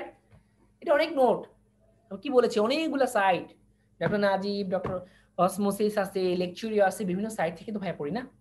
আপনারাও ট্রাই করেন, কোনো সমস্যা নেই, বিভিন্ন সাইট থেকে আপনাকে কষ্ট করতে হবে, যেহেতু লাগে গ্যাদার আপ করার বিষয় আছে না, স্বাভাবিক কষ্ট হবে একটু। তো কষ্ট করেন, কষ্ট করলে তো কোনো সমস্যা নেই, আপনার যদি কষ্ট করতে পারেন আপনার এটা আপনার হেল্প লাগবে, ঠিক আছে। ওকে, সো আমরা তাহলে মোটামুটি বুঝতে পারছি বিষয়টা। তাহলে আমাদের সালফানামাইড এন্ড সেফট্রাইড, আপনারা ক্লাসের দিকে মনোযোগ দেন, কমেন্ট করা থেকে ক্লাসের দিকে মনোযোগ দেন। হ্যাঁ, কারণ আপনি যখন কমেন্ট করবেন তখন আপনার ক্লাসে মনোযোগ থাকতেছে না, আপনি ক্লাসের দিকে মনোযোগ দেন। ওকে, কোশ্চেন করে রাখেন বা ক্লাসে শেষে কোশ্চেন করেন, আমি ক্লাসে সব কোশ্চেন করবো, কোনো সমস্যা নেই। সো নাও কি sulphonamide and ceftriaxone and rifampicin they কি করে, they bind to the albumin. So তখন বিলিরুবিন অ্যালবুমিনের সঙ্গে বাইন্ড করতে পারে না, তখন আলটিমেটলি বিলিরুবিনের পরিমাণ ব্লাডে বেড়ে যায়। So this is the one of the important cause of কি আনকনজুগেটেড হাইপার বিলিরুবিনেমিয়া, ঠিক আছে। তাহলে আসেন এখানে একটু আমরা এই ফিচারটার দিকে তাকাই, এই ফিচার দিকে তাকাই। ওকে, এই ফিচার দিকে তাকালে আমরা বুঝতে পারবো, এখানে অনেকগুলো জিনিস কমপ্লিকেট করে ফেলছে ওরা। খেয়াল করে দেখেন, যখন আমরা মেডিকেশন ইউজ করি, আমরা বিভিন্ন ধরনের মেডিকেশন ইউজ করি, তখন কি হচ্ছে, আমি যদি টোটাল বিলিরুবিন মাপি, আমি দেখবো টোটাল বিলিরুবিনের পরিমাণ হাই। কিন্তু আমি যদি কনজুগেটেড বিলিরুবিনের পরিমাণ মাপি, সেটা কি হাই হবে? হবে না। কেন? কারণ লিভারে তখন আপাতত কোনো প্রবলেম নাই, ঠিক আছে, লিভারে কিন্তু আপাতত কোনো প্রবলেম নাই, সেক্ষেত্রে আমার কিন্তু কনজুগেটেড বিলিরুবিনের পরিমাণ নর্মাল থাকবে, ঠিক আছে। যদি লিভার, কারণ আমার যদি প্রবলেম কোথায় হতো, যদি আমার প্রবলেমটা মূলত মূলত এমন হইতো যে আমার লিভারের বাইরে, মানে হচ্ছে আমার পোস্ট হেপাটিক রিজনে, তখন আমার কনজুগেটেড বিলিরুবিনের পরিমাণ বেড়ে যেত। বাট আমার পোস্ট হেপাটিক রিজনে তো কোনো প্রবলেম নাই, এই জন্য আমার কনজুগেটেড বিলিরুবিনের পরিমাণ নর্মাল আছে। কিন্তু ধরেন কথার কথা লিভার ড্যামেজ হয়েছে, লিভার এমন ভাবে ড্যামেজ হয়েছে যে সে আনকনজুগেট গুলাকে কনজুগেশন করতে পারতেছে না, তাহলে সিম্পল আমার আনকনজুগেটেড বিলিরুবিন পরিমাণ বেড়ে যাচ্ছে, এটা স্বাভাবিক কথা। আবার লিভার সেল যখন ড্যামেজ হবে, তখন লিভার সেল থেকে কে বের হয়ে আসবে মনে আছে, দুটো এনজাইমের নাম এএলটি এএসটি, তখন কি হবে আলটিমেটলি এএলটি এবং এএসটি এর পরিমাণ বেড়ে যাবে। তাহলে মনে রাখতে হবে লিভার ড্যামেজ কেন হবে, বিকজ এই যে ড্রাগগুলো আছে, এই ড্রাগগুলো হচ্ছে হেপাটোটক্সিক ড্রাগ, এরা লিভার সেলকে ড্যামেজ করে। আর লিভার সেলকে সে এমন ভাবে ড্যামেজ করে যে আমার ডাক্টের কোনো প্রবলেম হবে না। মনে রাখতে হবে যদি ইনফ্ল্যামেশন হইতো, তখন কি হইতো, একটা বড় জায়গা যদি ইনফ্ল্যামেশন হইতো, তখন লিভার সেলও ড্যামেজ হইতো, ডাক্টও ড্যামেজ হইতো। তখন কি হইতো, তখন আমার এএলটি বাড়তো, এএসটি বাড়তো, এএলপি বেড়ে যেত, ঠিক না, গামা গ্লুটামাইল ট্রান্সফারেজ বাড়তো। কিন্তু আমার এই ড্রাগগুলো হচ্ছে হেপাটোটক্সিক, তারা তো হচ্ছে, এরা কি করে, এরা লিভার সেল, শুধুমাত্র সেলগুলোকে অ্যাটাক করে। আর লিভার সেলগুলোকে যখন সে অ্যাটাক করবে, তখন লিভার সেলগুলা নষ্ট হয়ে যাবে, কিন্তু তার চারপাশে যে ডাক্টগুলো আছে তাদের কিন্তু কোনো প্রবলেম হবে না। তাহলে ডাক্ট কিন্তু ওকে, সমস্যা কোথায়, লিভার সেলে। তাহলে লিভার সেলের সমস্যা হলে কি হবে, লিভার একে তো কাজ করতে পারতেছে না, এই জন্য কি হবে, সে কি করতে পারতেছে না, আনকনজুগেটেড কে কনজুগেট করতে পারতেছে না, আলটিমেটলি আনকনজুগেটেড বিলিরুবিনের পরিমাণ বেড়ে যাচ্ছে। সো টোটাল বিলিরুবিনের পরিমাণ বেড়ে যাচ্ছে, কিন্তু কনজুগেটেড তো বাড়তেছে না, বিকজ ডাক্টের তো কোনো প্রবলেম নেই, ডাক্ট তো ওকে, ঠিক না। তাহলে কনজুগেটেড বিলিরুবিনের পরিমাণ নরমাল। আর যেহেতু লিভার সেলগুলো ডিস্ট্রয় হচ্ছে, তখন লিভার সেলের ভিতর থেকে এনজাইমগুলো বের হয়ে আসতেছে, কোন enzyme, ALT AST. So now ALT and AST high, বুঝতে পারছি।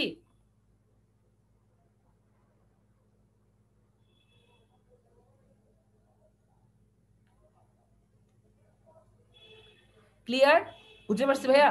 আচ্ছা, তো আমি বুঝতে পারলাম যে বিষয়টা কি হবে। ওকে, আমরা নেক্সট টপিকে চলে যাই। ওকে, তাহলে আমাদের এইটাও গেল ইনশাআল্লাহ, আমাদের আলহামদুলিল্লাহ মোটামুটি এটাও কিন্তু কভার আপ হলো, এই যে আমাদের এই দুটো টপিক গেল। তাহলে আমাদের এটা গেল, এটা গেল, থার্ড টপিক আসেন, এটা easy, defective conjugation of bilirubin. তার তো কোনো কারণে যদি আমার বিলিরুবিন গুলো কনজুগেশন না হয়, তাহলে আমার কি হবে, এই প্রবলেমটা ডেভেলপ করবে। সেটা দেখি, ট্রাই করি, আমরা বুঝা ট্রাই করি, আসেন। এখানে অনেকগুলো কজ আছে, দুইটা cause, physiological cause, pathological cause. প্রথমে আমরা ফিজিওলজিক্যাল গুলো পড়বো, তারপর আমরা প্যাথোলজিক্যাল গুলো পড়বো, ঠিক আছে। তো আসেন physiological jaundice of the newborn. Okay, physiological jaundice of the newborn, একদম মুখস্থ করা কিছু নাই, একটু ঠান্ডা মাথায় বোঝা ট্রাই করি, ঠিক আছে, টেনশন করি না, আস্তে আস্তে চিন্তা করেন, শুধুমাত্র আস্তে আস্তে, হ্যাঁ। আচ্ছা,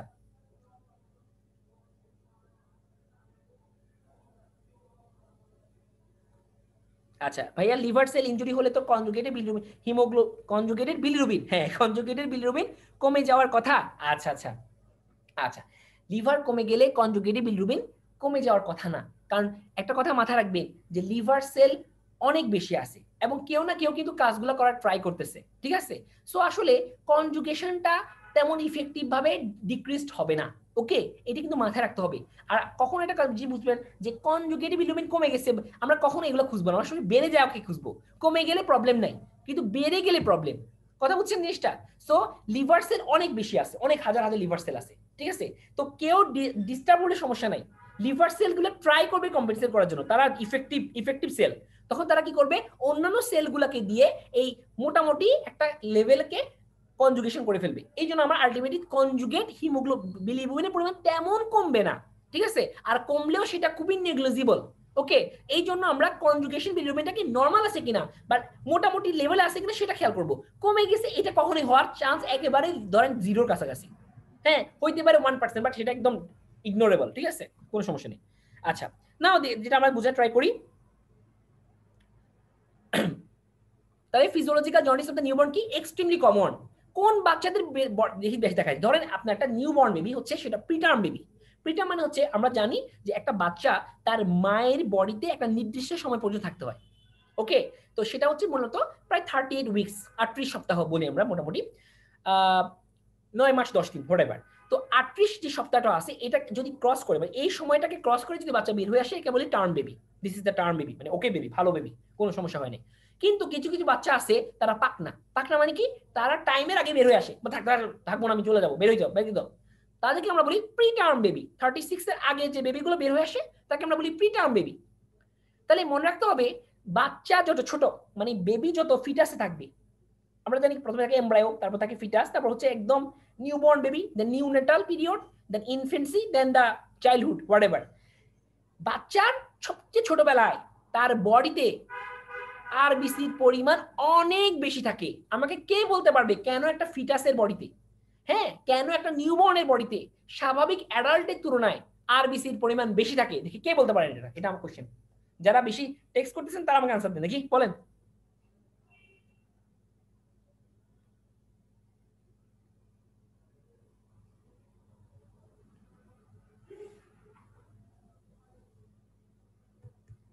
কেন একটা নিউবর্ন বেবির অথবা একটা ফিটাসের, হ্যাঁ যে বাচ্চা অনেক ছোট, এই বাচ্চাদের বডিতে আরবিসির পরিমাণ স্বাভাবিকের তুলনায় অনেক বেশি থাকে? এটা কেন? আনসারটা কি?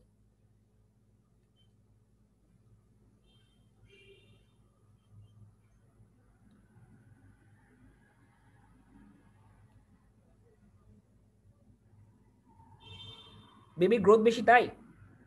হিমোগ্লোবিন কম থাকে তাই কি? না, হিমোগ্লোবিন, আরবিসি থাকলে তো হিমোগ্লোবিন থাকবে। আরবিসি মানে তার মধ্যে হিমোগ্লোবিন থাকবে। লিভার ম্যাচিউর না, লিভার ম্যাচিউরের সঙ্গে আরবিসির কি সম্পর্ক? ইয়েস, গুড, আজমির ভাইয়া বলে ফেলছেন যে ফেটাল হিমোগ্লোবিনের জন্য আমরা জানি বাচ্চার বাড়িতে মানে ফিটাসের বডিতে যে হিমোগ্লোবিন থাকে তাকে আমরা বলি ফেটাল হিমোগ্লোবিন। ফিটাল হিমোগ্লোবিনের অক্সিজেন ধারণ ক্ষমতা মানে অক্সিজেনকে ধরে রাখার ক্ষমতা কম। হ্যাঁ, কথার কথা যে আপনার বডিতে যে হিমোগ্লোবিন গুলো আছে তারা যে পরিমাণ অক্সিজেনের সঙ্গে বাইন্ড করতে পারে, একটা ফিটাল হিমোগ্লোবিন সেই পরিমাণ অক্সিজেনের সঙ্গে বাইন্ড করতে পারে না, তাদের সেই ক্যাপাবিলিটি নাই। হ্যাঁ, এই জন্য তাকে তো নিঃশ্বাস নিতে হবে, বিকজ অক্সিজেন ছাড়া সে কিভাবে সেলুলার রেসপিরেশন করবে? তাহলে সেলুলার রেসপিরেশনের জন্য অক্সিজেন প্রয়োজন, আর অক্সিজেনের জন্য হিমোগ্লোবিন প্রয়োজন। বাট ওদের হিমোগ্লোবিন গুলা তেমন ভালো হিমোগ্লোবিন না, ভুয়া হিমোগ্লোবিন, এরা তেমন অক্সিজেন ধরতে পারে না। এই জন্য আল্লাহ তাআলা আবার সৃষ্টিকর্তা কি করছে, তাদের বডিতে স্বাভাবিকের তুলনায় অনেক বেশি আরবিসি দিয়ে দিছে, যে যেহেতু ওদের আরবিসির হ্যাঁ অ্যাক্টিভিটি কম, পাওয়ার কম, তাহলে বেশি আরবিসি থাকো যাতে অ্যাটলিস্ট ওরা এই কম বিষয়টাকে কম্পেনসেট করতে পারে। এই জন্য একটা বাচ্চার বডিতে স্বাভাবিকের তুলনায় অনেক বেশি আরবিসি থাকে, এবং তাদের হিমোগ্লোবিন গুলো হচ্ছে স্বাভাবিক হিমোগ্লোবিন না, ফেটাল হিমোগ্লোবিন। ওকে, এটাকে আমরা বলি হেমাটোক্রিট, অর্থাৎ কি পরিমাণ আরবিসি আছে আমরা হিসেব করি কি হেমাটোক্রিট দিয়ে। তাহলে একটা নিউবর্ন বেবির হেমাটোক্রিটের পরিমাণ স্বাভাবিকের তুলনায় অনেক বেশি থাকে। এবং মজার কথা হচ্ছে নর্মাল আরবিসির লাইফ স্প্যান হচ্ছে 120 দিন, বাট এই ধরনের আরবিসির লাইফ স্প্যান অনেক কম। অর্থাৎ একটা বাচ্চার বডিতে যে আরবিসি গুলো থাকে তাদের লাইফ স্প্যান কখনোই 120 দিন হয় না, সর্বোচ্চ 60 থেকে 70 দিন। তাহলে একেই তো তাদের আরবিসির পরিমাণ অনেক বেশি, 2 নাম্বার তাদের আরবিসি গুলোর লাইফ স্প্যান কম, তার তো জিনিস বেশি আবার ভাঙতেছে তাড়াতাড়ি। তাহলে কি হচ্ছে, যেহেতু আরবিসি বেশি আবার বেশি বেশি আরবিসি ভেঙে যাচ্ছে, তাহলে তার বডিতে কি হচ্ছে, প্রচুর পরিমাণ আনকনজুগেটেড বিলিরুবিন প্রোডাকশন হচ্ছে। এই জন্য একটা বাচ্চার বডিতে কি হয়, অটোমেটিক্যালি অনেক বেশি পরিমাণ আনকনজুগেটেড বিলিরুবিন প্রোডাকশন হয়। তাহলে আপনি বলতে পারেন ভাই তাহলে সব বেবিরই তো কি ফিজিওলজিক্যাল জন্ডিস হওয়ার কথা ছিল, সবার হয় না কেন? বিকজ এটা নির্ভর করে বাচ্চাটার লিভার কন্ডিশনের উপরে।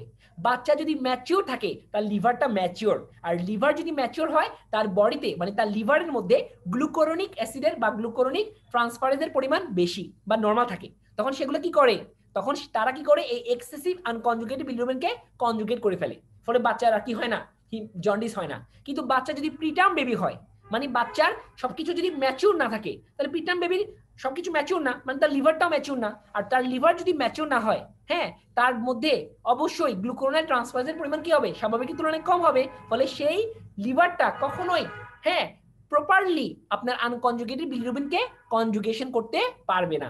ওকে, তখন বাচ্চাটা কি হবে, ফিজিওলজিক্যাল জন্ডিস হবে।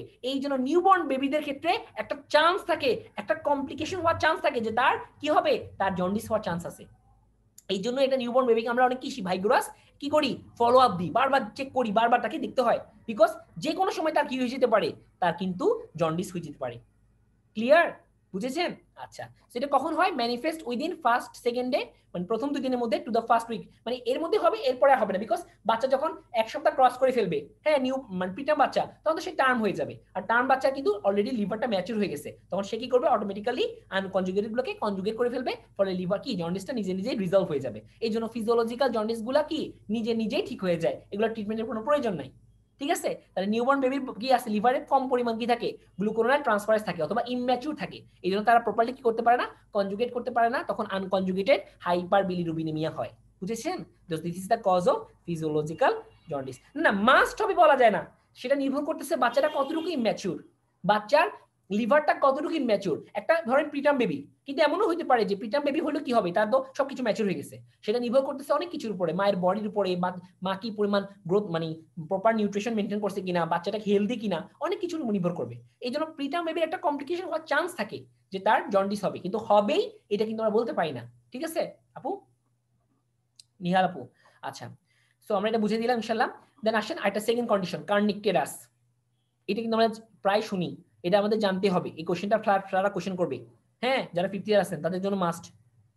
ঠিক আছে, তাদের জন্য মাস্ট এটা, এই কার্নিকটেরাসটা স্পেশালি যারা কি পেডি বোর্ডে অবশ্যই আপনাকে কোশ্চেন করবে কার্নিকটেরাস নিয়ে, তারা খুব পছন্দ করে ফিজিওলজিক্যাল জন্ডিস, কার্নিকটেরাস, হ্যাঁ, ব্রেস্ট ফিডিং ফেলিওর জন্ডিস, এগুলো তারা খুব পছন্দ করে, সো আপনাকে কোশ্চেন করবে। সো যারা 5th ইয়ার আছেন স্পেশালি, যারা সামনে প্রফ দিবেন, তাদের জন্য একটা মাস্ট টপিক। ওকে, কার্নিকটেরাস ছোটদের লাগবে না, ছোটদের না হলে সমস্যা নেই, কিন্তু বড়দের মাস্ট। আসেন, হোয়াট ইজ কার্নিকটেরাস, এটা বোঝা ট্রাই করি। মনে আছে আনকনজুগেটেড বিলিরুবিন এটা কেমন ছিল, লিপিড সলিবল ছিল নাকি ওয়াটার সলিবল ছিল? মনে আছে আমি বলেছিলাম লিপিড সলিবল ছিল। আনকনজুগেটেড বিলিরুবিন লিপিড সলিবল, সে কিন্তু ওয়াটার সলিবল না। এবং আমরা জানি lipid soluble substance blood brain barrier cross করতে পারে, কিন্তু ওয়াটার সলিবল সাবস্টেন্স কখনোই ব্লাড ব্রেন ব্যারিয়ার ক্রস করতে পারে না, বা পারলেও অনেক কষ্ট হয়। কিন্তু লিভার সলিবল সাবস্টেন্স ইজিলি কি করতে পারে, ব্লাড ব্রেন ব্যারিয়ার ক্রস করতে পারে। ঠিক আছে, আচ্ছা, এখন ধরেন একটা বাচ্চার বডিতে প্রচুর পরিমাণ আনকনজুগেটেড বিলিরুবিন তৈরি হলো, এবং আমরা জানি এরা লিপিড সলিবল, অর্থাৎ তারা লিপিড বাইলেয়ার ক্রস করতে পারে। এখন ধরেন একটা বাচ্চা, সবার তো হবে না, একটা বাচ্চা কোনো কারণে তার ব্লাড ব্রেন ব্যারিয়ারটা প্রপারলি ফর্মড হয়নি। কি হয় নাই, প্রপারলি ফর্মড হয়নি, আন্ডার ডেভেলপড, ঠিক করে নিন, under developed.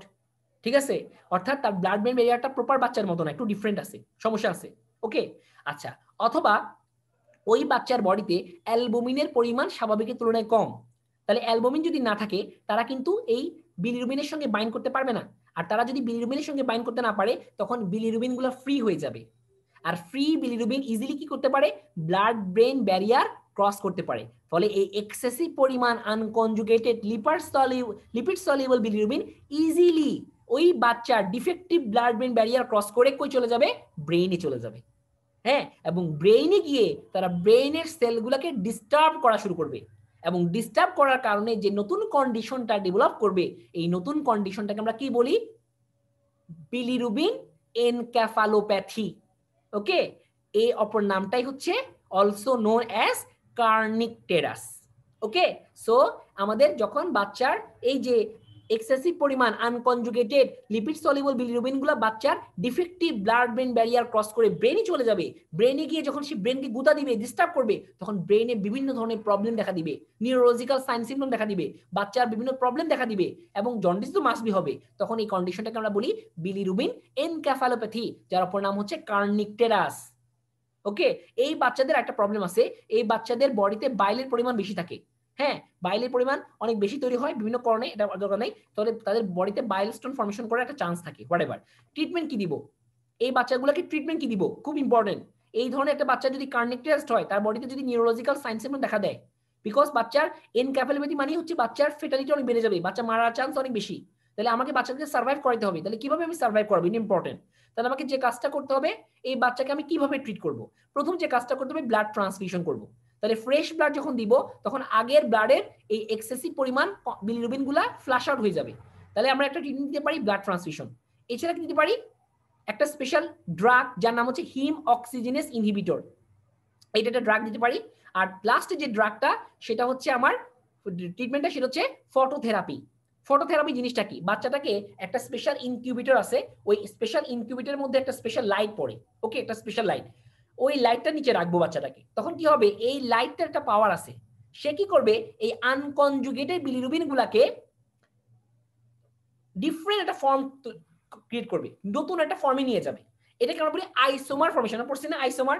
What is isomer? যদি আণবিক সংকেত সেম কিন্তু গাঠনিক সংকেত ভিন্ন, তার অর্থ হচ্ছে বিলিরুবিন বিলিরুবিন থাকবে, আণবিক সংকেত সেম থাকবে, কিন্তু গাঠনিক যে সংকেত সেটা ডিফারেন্ট হয়ে যাবে।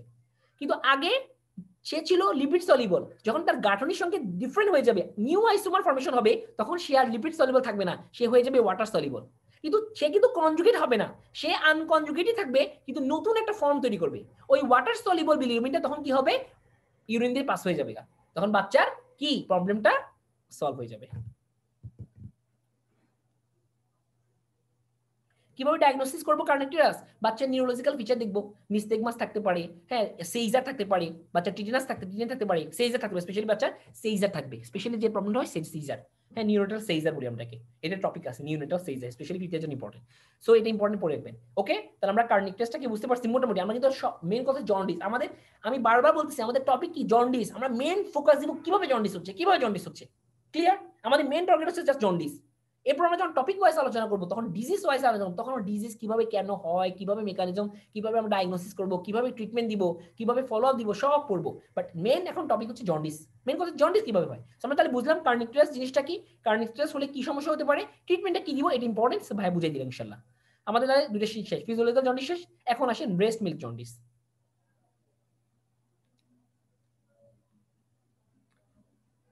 হ্যাঁ, বেবি ম্যাচিউর হলেও জন্ডিস হতে পারে, যদি বাচ্চাটা কি হয়, লিভারটা ইম্যাচিউর হয়।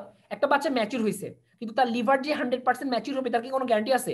আবার ওই বাচ্চা তো কি থাকতে পারে, ওই বাচ্চার লিভারে ডিফেক্ট থাকতে পারে, অথবা জিন ডিফেক্ট থাকতে পারে, অথবা গ্লুকোরোনাল ট্রান্সফারেজ তৈরি করার জন্য যে জিন দরকার সেই জিন ডিফেক্টিভ, তখন বাচ্চা কি হবে, অটোমেটিক্যালি জন্ডিস হবে, ঠিক না? সেটা আমরা আসতেছি, ওইটাই আসতেছি যে ম্যাচিউর বাচ্চা কিভাবে জন্ডিস হয়। দেখেন থার্ড যে কন্ডিশন ব্রেস্ট মিল্ক জন্ডিস, আমরা বলি বিএমজে, ব্রেস্ট মিল্ক জন্ডিস, বিএমজে। এটা কি একটু ভালোভাবে দেখেন। এই বাচ্চাদের ক্ষেত্রে কি হয় বোঝা ট্রাই করি। আমাদের ব্রেস্ট মিল্কে মানে মায়ের বুকে দুধে একটা স্পেশাল এনজাইম থাকে, এই এনজাইমটার নাম হচ্ছে গ্লুকোরোনাইডেস। দেখেন এটা কিন্তু গ্লুকোরোনাল ট্রান্সফারেজ না, এটা কিন্তু গ্লুকোরোনাইডেস।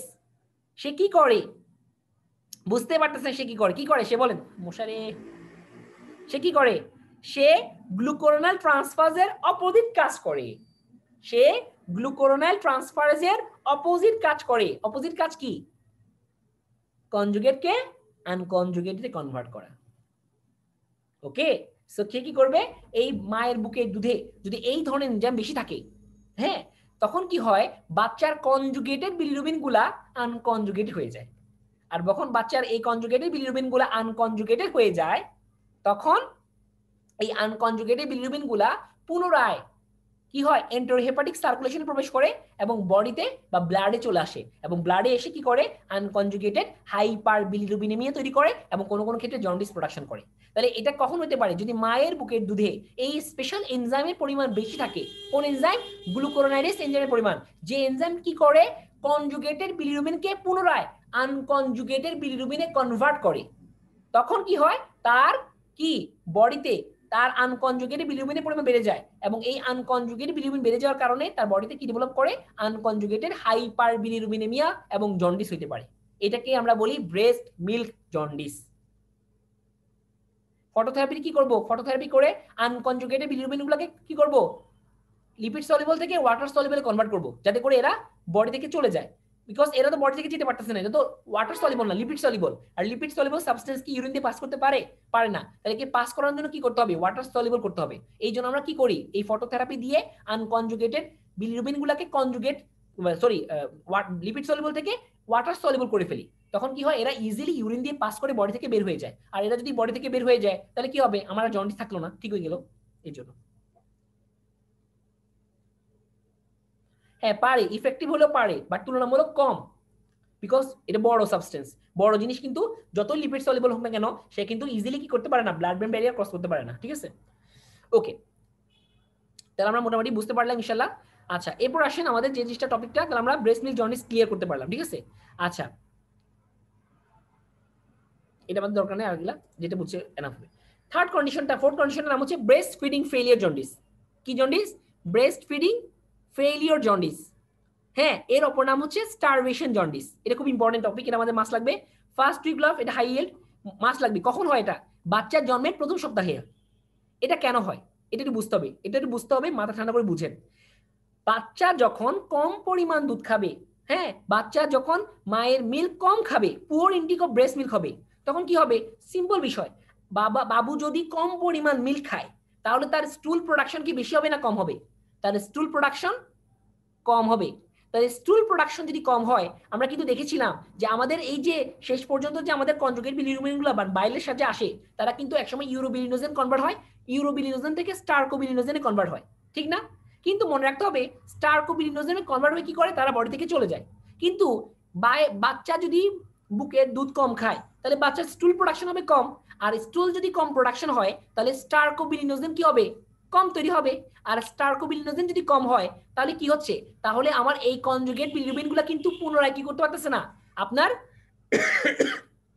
স্টারকোবিলিনোজেন দিয়ে পাস করতে পারতেছে না। তখন তারা লং টাইম ধরে কি করবে, লং টাইম ধরে আমার গাটে রয়ে যাবে, ঠিক আছে। এবং প্রথম দিকের বাচ্চা যখন জন্মগ্রহণ করছে তখন তার পেটে মানে গাটে বিভিন্ন ধরনের ব্যাকটেরিয়ার পরিমাণ কম থাকে, ফলে এরা প্রপারলি কি হয় না, প্রপারলি কাজ করতে পারে না। ওকে, তখন এই লং টাইম ধরে থাকা কনজুগেটেড বিলিরুবিনগুলো নিজে নিজে অটোমেটিক্যালি কি হয়ে যায়, আনকনজুগেটেড হয়ে যায়, এবং তারা পুনরায় এন্টারহেপাটিক সার্কুলেশনের মাধ্যমে আবার ব্লাডে ব্যাক করে। ফলে বাচ্চাদের কি হতে পারে, আনকনজুগেটেড হাইপার বিলিরুবিনিয়াম হতে পারে।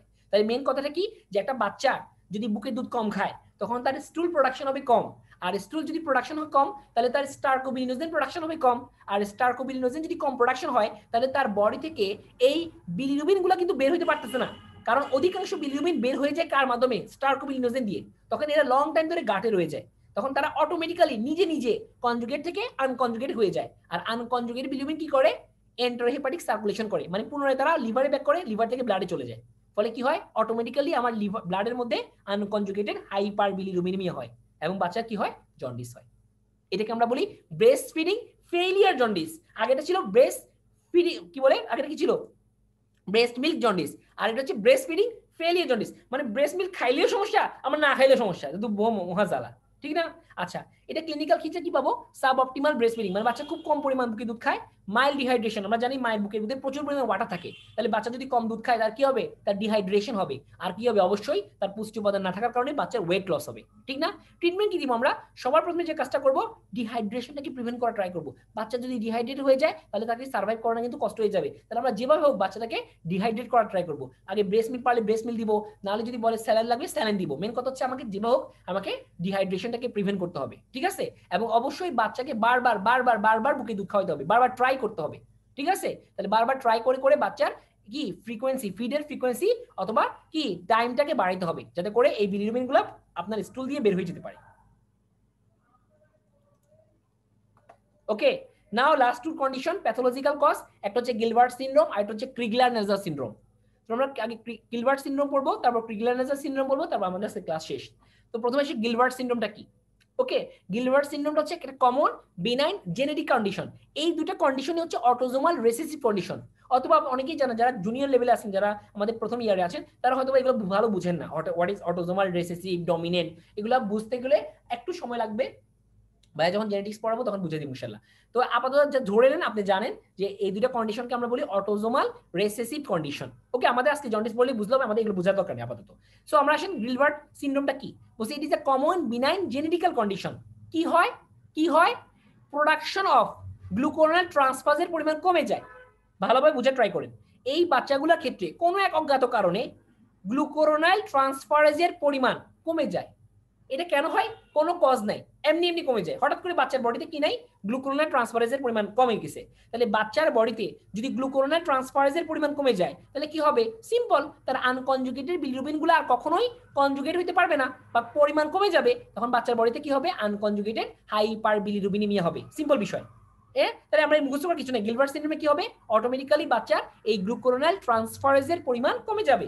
ওকে, আচ্ছা, বলা হচ্ছে এই কন্ডিশনগুলো টিপিক্যালি অ্যাসিম্পটোমেটিক, বিকজ অধিকাংশ বাচ্চা ক্ষেত্রে থাকে না, এটা খুবই রেয়ার কন্ডিশন, ঠিক আছে?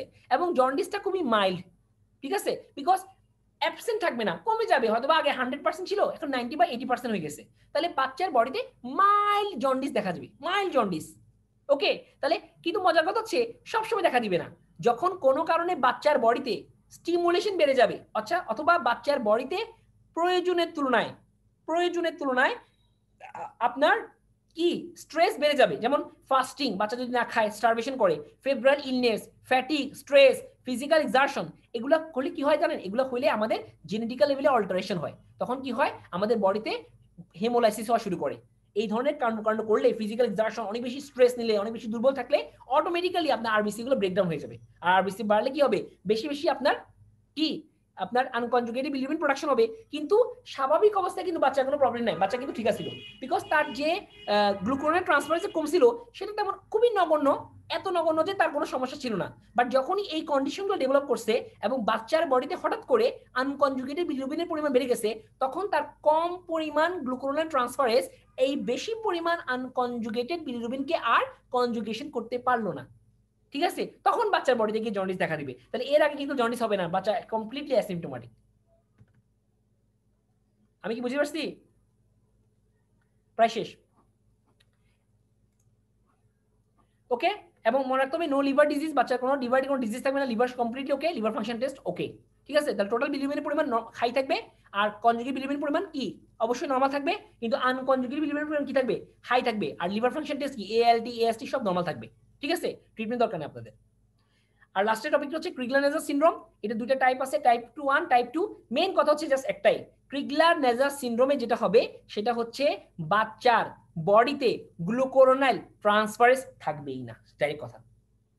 আগেটা কিন্তু খুবই কম ছিল, এইটাতে থাকবেই না।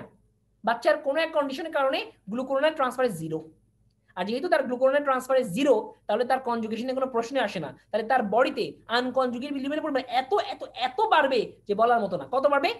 20 থেকে 50, 20 থেকে 50, যেখানে তার নর্মাল হচ্ছে 1.2 সর্বোচ্চ, ঠিক আছে? তাহলে কখন? যেহেতু বাচ্চা জেনেটিক্যালি নাই, বাচ্চা জন্মগ্রহণ করার পর থেকেই তার সমস্যা হবে। পারসিস্টেন্ট নিউনেটাল জন্ডিস, একদম কন্টিনিউয়াস জন্ডিস, এবং কার্নিক টেস্ট ডেভেলপ করবে, বিকজ এত এত বেশি তার কি আনকনজুগেট বিলিরুবিন, তার নিউরোলজিক্যাল প্রবলেম দেখা দিবেই।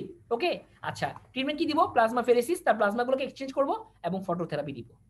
ওকে, আপনারা টায়ার্ড হয়ে গেছেন, আপনারা 1 ঘন্টা ক্লাস করতে গিয়ে টায়ার্ড হয়ে যাচ্ছেন, খুবই দুঃখজনক। আচ্ছা যাও, তাহলে আমরা আমাদের আনকনজুগেটেড হাইপার বিলিরুবিনেমিয়া শেষ। আর লাস্ট ক্লাসে আমরা ইনশাআল্লাহ কনজুগেটেড হাইপার বিলিরুবিনেমিয়া পড়বো, এবং ইনশাআল্লাহ আমরা লাস্টে যদি আপনারা টাইম দেন আমাকে, সেদিন আমরা কেস নিয়ে আলোচনা করব, ঠিক আছে? বাকিটা হচ্ছে আপনাদের উপরে, ধৈর্য ধারণ করে ক্লাস করতে হবে, কষ্ট করে, আমি জানি কষ্ট হচ্ছে, সারাদিন আপনারা ক্লাস করে। সো ওকে, ঠিক আছে, তাহলে বেস্ট অফ লাক। বড় হয়ে যাওয়ার পরেও কি এক্সেসিভ আনকনজুগেটেড বিলিরুবিন কোনো ক্ষতি করতে পারে? হ্যাঁ, করতে পারে, অবশ্যই করতে পারে। এক্সেসিভ আনকনজুগেটেড বিলিরুবিন মানে জন্ডিস তো আপনাকে ডিস্টার্ব করবেই, ঠিক না? জন্ডিস আপনাকে ডিস্টার্ব করবে, আপনার বডি ইমিউনোলজি অবশ্যই সে ডিস্টার্ব করবে, ঠিক আছে? তাহলে আপনি স্বাভাবিকভাবে কিছুটা সিক থাকবেন। ওকে ওকে, বেস্ট অফ লাক। তাহলে আমরা দুটো টপিক শেষ করলাম ইনশাআল্লাহ। আর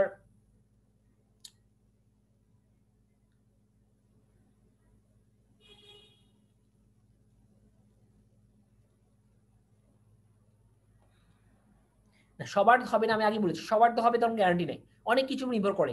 তার কি বলে মানে লিভার কন্ডিশন, অনেক কিছুর পরে আসলে বিষয়গুলো নির্ভর করে, ঠিক আছে? তাহলে বাচ্চা জন্মগ্রহণ করার আগে কি ছিল সেটা আমাদের না জানলে হবে, বিকজ সে তো জন্মগ্রহণ করে নাই। তখন আমি কিভাবে বুঝবো তার জন্ডিস কিনা? বিকজ আমি আগে বলেছি জন্ডিস একটা ফিজিক্যাল অ্যাপিয়ারেন্স, আমি দেখে বুঝবো তার জন্ডিস কিনা। বাচ্চা জন্মগ্রহণ করার আগে যদি তার যদি হাইপার বিলিরুবিনেমিয়া থাকে, তাতে আমার কোনো প্রবলেম নাই, বিকজ বাচ্চা এখনো জন্মগ্রহণ করে নাই, ঠিক আছে? আচ্ছা, তো ঠিক আছে, আমরা আশা করি বুঝে পারছি। আর সো কোনো প্রবলেম থাকলে আমরা নেক্সট 3 নম্বর ক্লাসে আমরা ইনশাআল্লাহ সব কোশ্চেন নিব, যত কোশ্চেন আপনাদের দরকার করবেন, যত রকম কোশ্চেন করা দরকার করবেন। আবার বলতেছি, আমরা কিন্তু ডিজিজ নিয়ে আলোচনা করতেছি না, বিকজ আমাদের টপিক কিন্তু ডিজিজ না, আমাদের টপিক শুধু জন্ডিস। যখন আমরা ডিজিজগুলো নিয়ে আলোচনা করব, যখন আমরা স্পেশালি কার্নিকটেরাস পড়বো, তখন আমরা কার্নিকটেরাস নিয়ে আলোচনা করব, ঠিক আছে? যখন আমরা শুধুমাত্র কোলেসিস্টাইটিস নিয়ে আলোচনা করব, তখন আমরা কোলেসিস্টাইটিস নিয়ে আলোচনা করব, কোলেডোকোলিথিয়াসিস নিয়ে কোলেডোকোলিথিয়াসিস নিয়ে আলোচনা করব। সো ওগুলো হচ্ছে টপিক ওয়াইজ আলোচনা, আর এগুলো হচ্ছে জেনারেলাইজড আলোচনা। ওকে, সো আমরা আশা করি আপনাদের মোটামুটি কম বিষয়গুলা সবকিছু তো আর একবারে হবে না, বিকজ আপনাকে আস্তে আস্তে করে ডেভেলপ করতে হবে। হ্যাঁ, আমরা যেহেতু অনেক কিছু জুনিয়র থেকে পড়ে আসা আমাদের দরকার না, আমরা তো জুনিয়র থেকে সেটা পারতেছি না। সো আমাদেরকে আগে ওগুলা কভার করতে হবে, ছোটখাটো বিষয়গুলা একদম ফিজিওলজি আমাদের জন্য। ফিজিওলজি না পারলে মেডিকেল লাইফ বৃথা। মেন কথা হচ্ছে ফিজিওলজি পারতে হবে, ফিজিও এবং যে প্যাথো পারে সে সব পারে, এটা হচ্ছে মেন কথা। সো আপনাকে যে কাজটা করতে হবে, আপনি যে লেভেলেই হোক না কেন, যত ইয়ারের হোক না কেন, আপনি ফিউচারে যখন ভালো করতে চান লাইফে, অবশ্যই কষ্টসাধ্য, আপনি একটু এখন থেকে ফিজিওলজিগুলো প্র্যাকটিস করা শুরু করেন, ঠিক আছে? বিভিন্ন বই উল্টান, যে বই আপনি পড়েছিলেন সেটা আবার বের করেন, গাইড হলে গাইড বের করেন, কোনো সমস্যা নেই, গাইডটা একবার রিভাইজ দেন, কিন্তু পড়েন। যদি পড়তে পারেন তাহলে হয়তো আপনার পড়াগুলো মনে থাকবে, নাহলে কিন্তু আপনি আস্তে আস্তে সবই বলবেন, ঠিক আছে? যাই হোক, আল্লাহ হাফেজ, তাহলে বেস্ট অফ লাক, আল্লাহ হাফেজ তাহলে। ওকে, ভালো থাকেন সবাই।